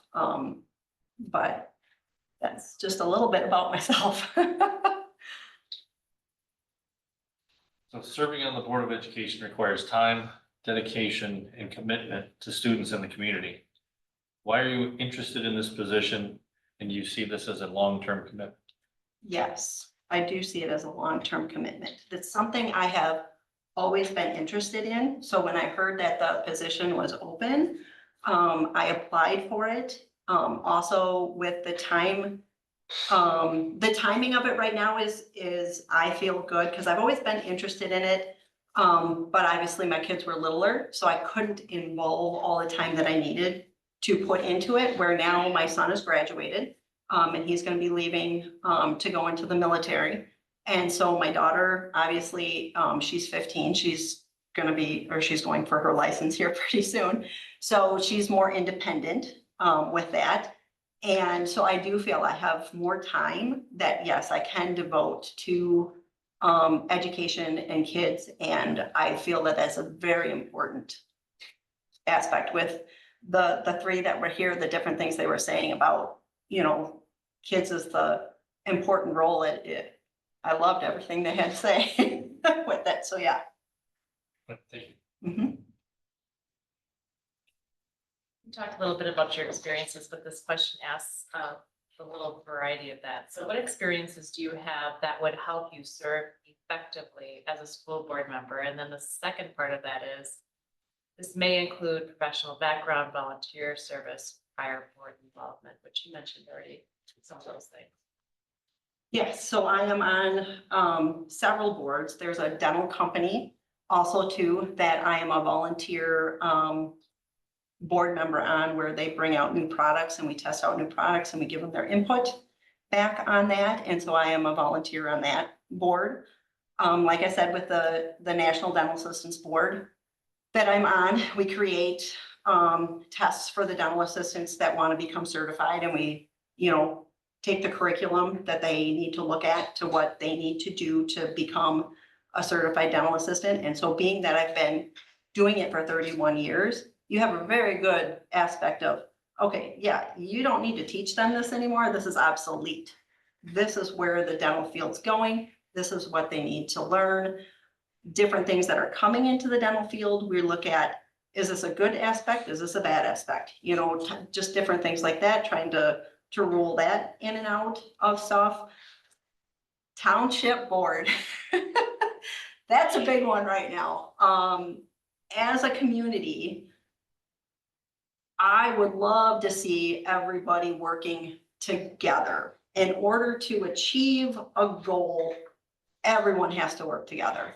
And I would love to see, as I call it right now, all the little fires burning throughout the community. I would love to see it all just come together, work out, and just people work together with it.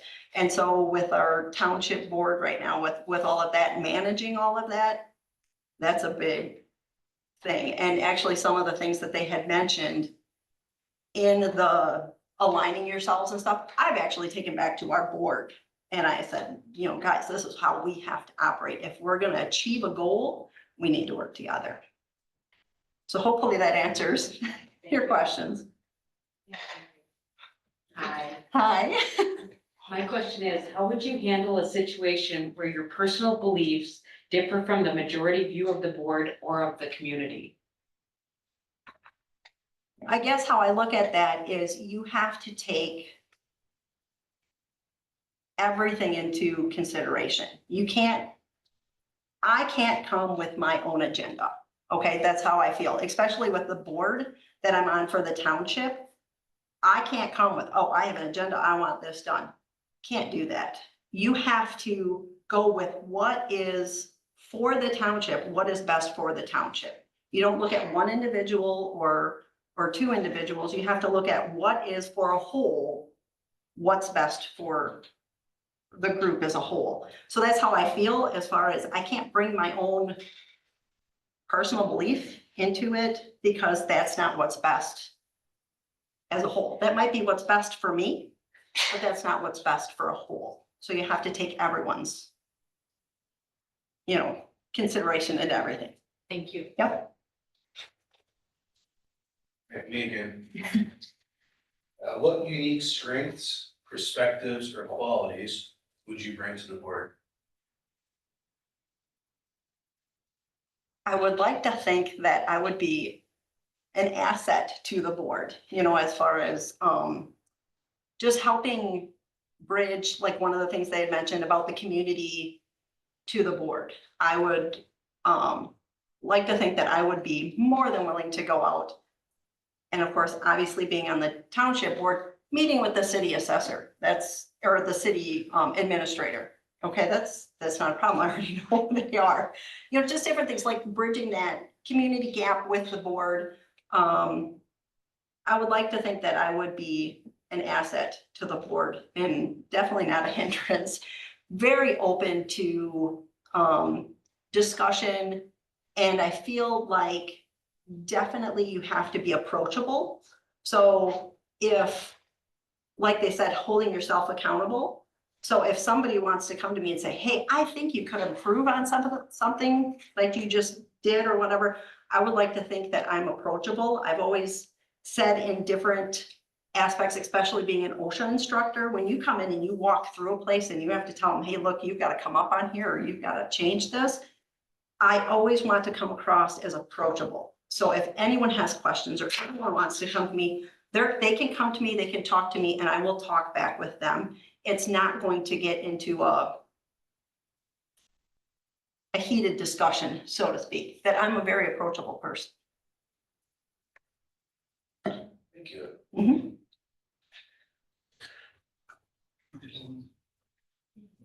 Here's one more. Last one. Aaron can't tell, it's okay. He's on the other page. Oh. What key issues do you believe schools, educators, or students are currently facing? Well, with the cell phone thing, I've heard a lot from the kids, and of their opinion about the whole cell phone thing. But there's been so much research done with that it's true. I mean, there's so many little things like that. So I just, thinking of your question, trying to process it through. What exactly was your second part of your question? The key issues that you believe schools, educators, and Oh. students are facing. Boy, I guess probably the main thing is, you know, education. I think a lot of people probably think they want to know like where they rate, where the school district rates for the education level. Are we first? Are we 15th? Where are we in our math scores? Where are we with our reading scores? That's probably the main concern, probably I think that maybe the school board faces.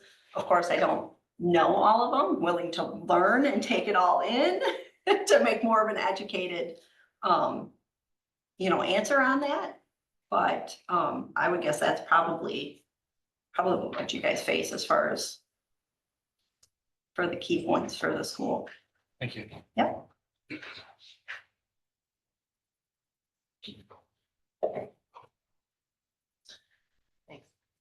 Thank you so All right. much. Yes. Free to sit down. All right, thank you.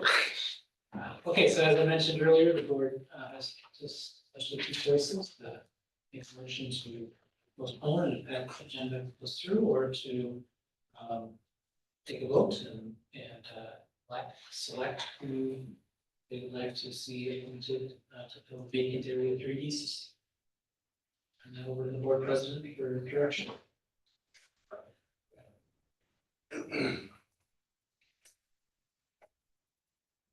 So again, just to reiterate what Mr. Board said, if we move forward with Tiffany Thompson, you just do a voice, say your name around the table. But prior to that, I just want to be sure that nobody on the board wants us to make a motion to postpone to get any more candidates prior to our, was it 90 days? Yes. Very good. Okay. So Mr. Bailey, I'm gonna kick this off to you. Aye. So state your name. State your name. Scott Bailey. No, Tiffany Thompson. Or the candidate of your choice. I agree to electing Tiffany Thompson. Tiffany Top. I agree to bring on Tiffany Thompson. Tiffany Thompson. Congratulations. Well, Next. Congratulations. So we're going to kick it off to the oath of office. Okay, so again, you've been appointed to the board. We're gonna do the oath of office here tonight. We have our board clerk, Sheila Troxel. She will administer the oath here in public. Do you have the sheets? And Mrs. Steele, do you have? She has it. For her? Perfect. Why don't we come right over here underneath the screen? That's kind of our traditional spot for the oath, so that the Sorry photos about and my other location. can be done.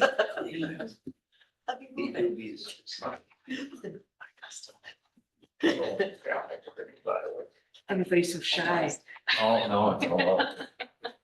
I'm right here.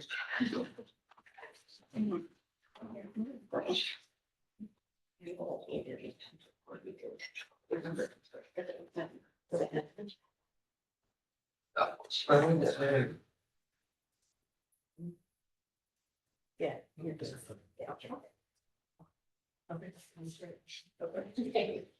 I state your name. I, Tiffany Thompson. Having been appointed. Having been appointed to the office of the Richland School Board. To the office of the Richland School Board. But have not yet entered upon the duties. But yet have not yet entered upon the duties. Thereof. Affirm that I will support the Constitution of the United States. Affirm that I will support the Constitution of the United States. And the Constitution of the State of Wisconsin. And the Constitution of the State of Wisconsin. And will faithfully discharge the duties. And will faithfully discharge the duties. Of said office. Of said office. To the best of my ability. To the best of my ability. Congratulations on being appointed to the Richland Board of Education.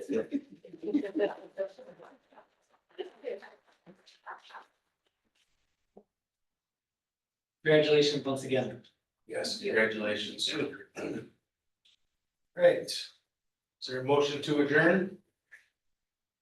I'll make that motion. Made by Ms. Troxel. There's a second. I will second that. Ms. Sharp, discussion. Sure. Aye. Aye. Aye. Aye. Thank you. Thank you.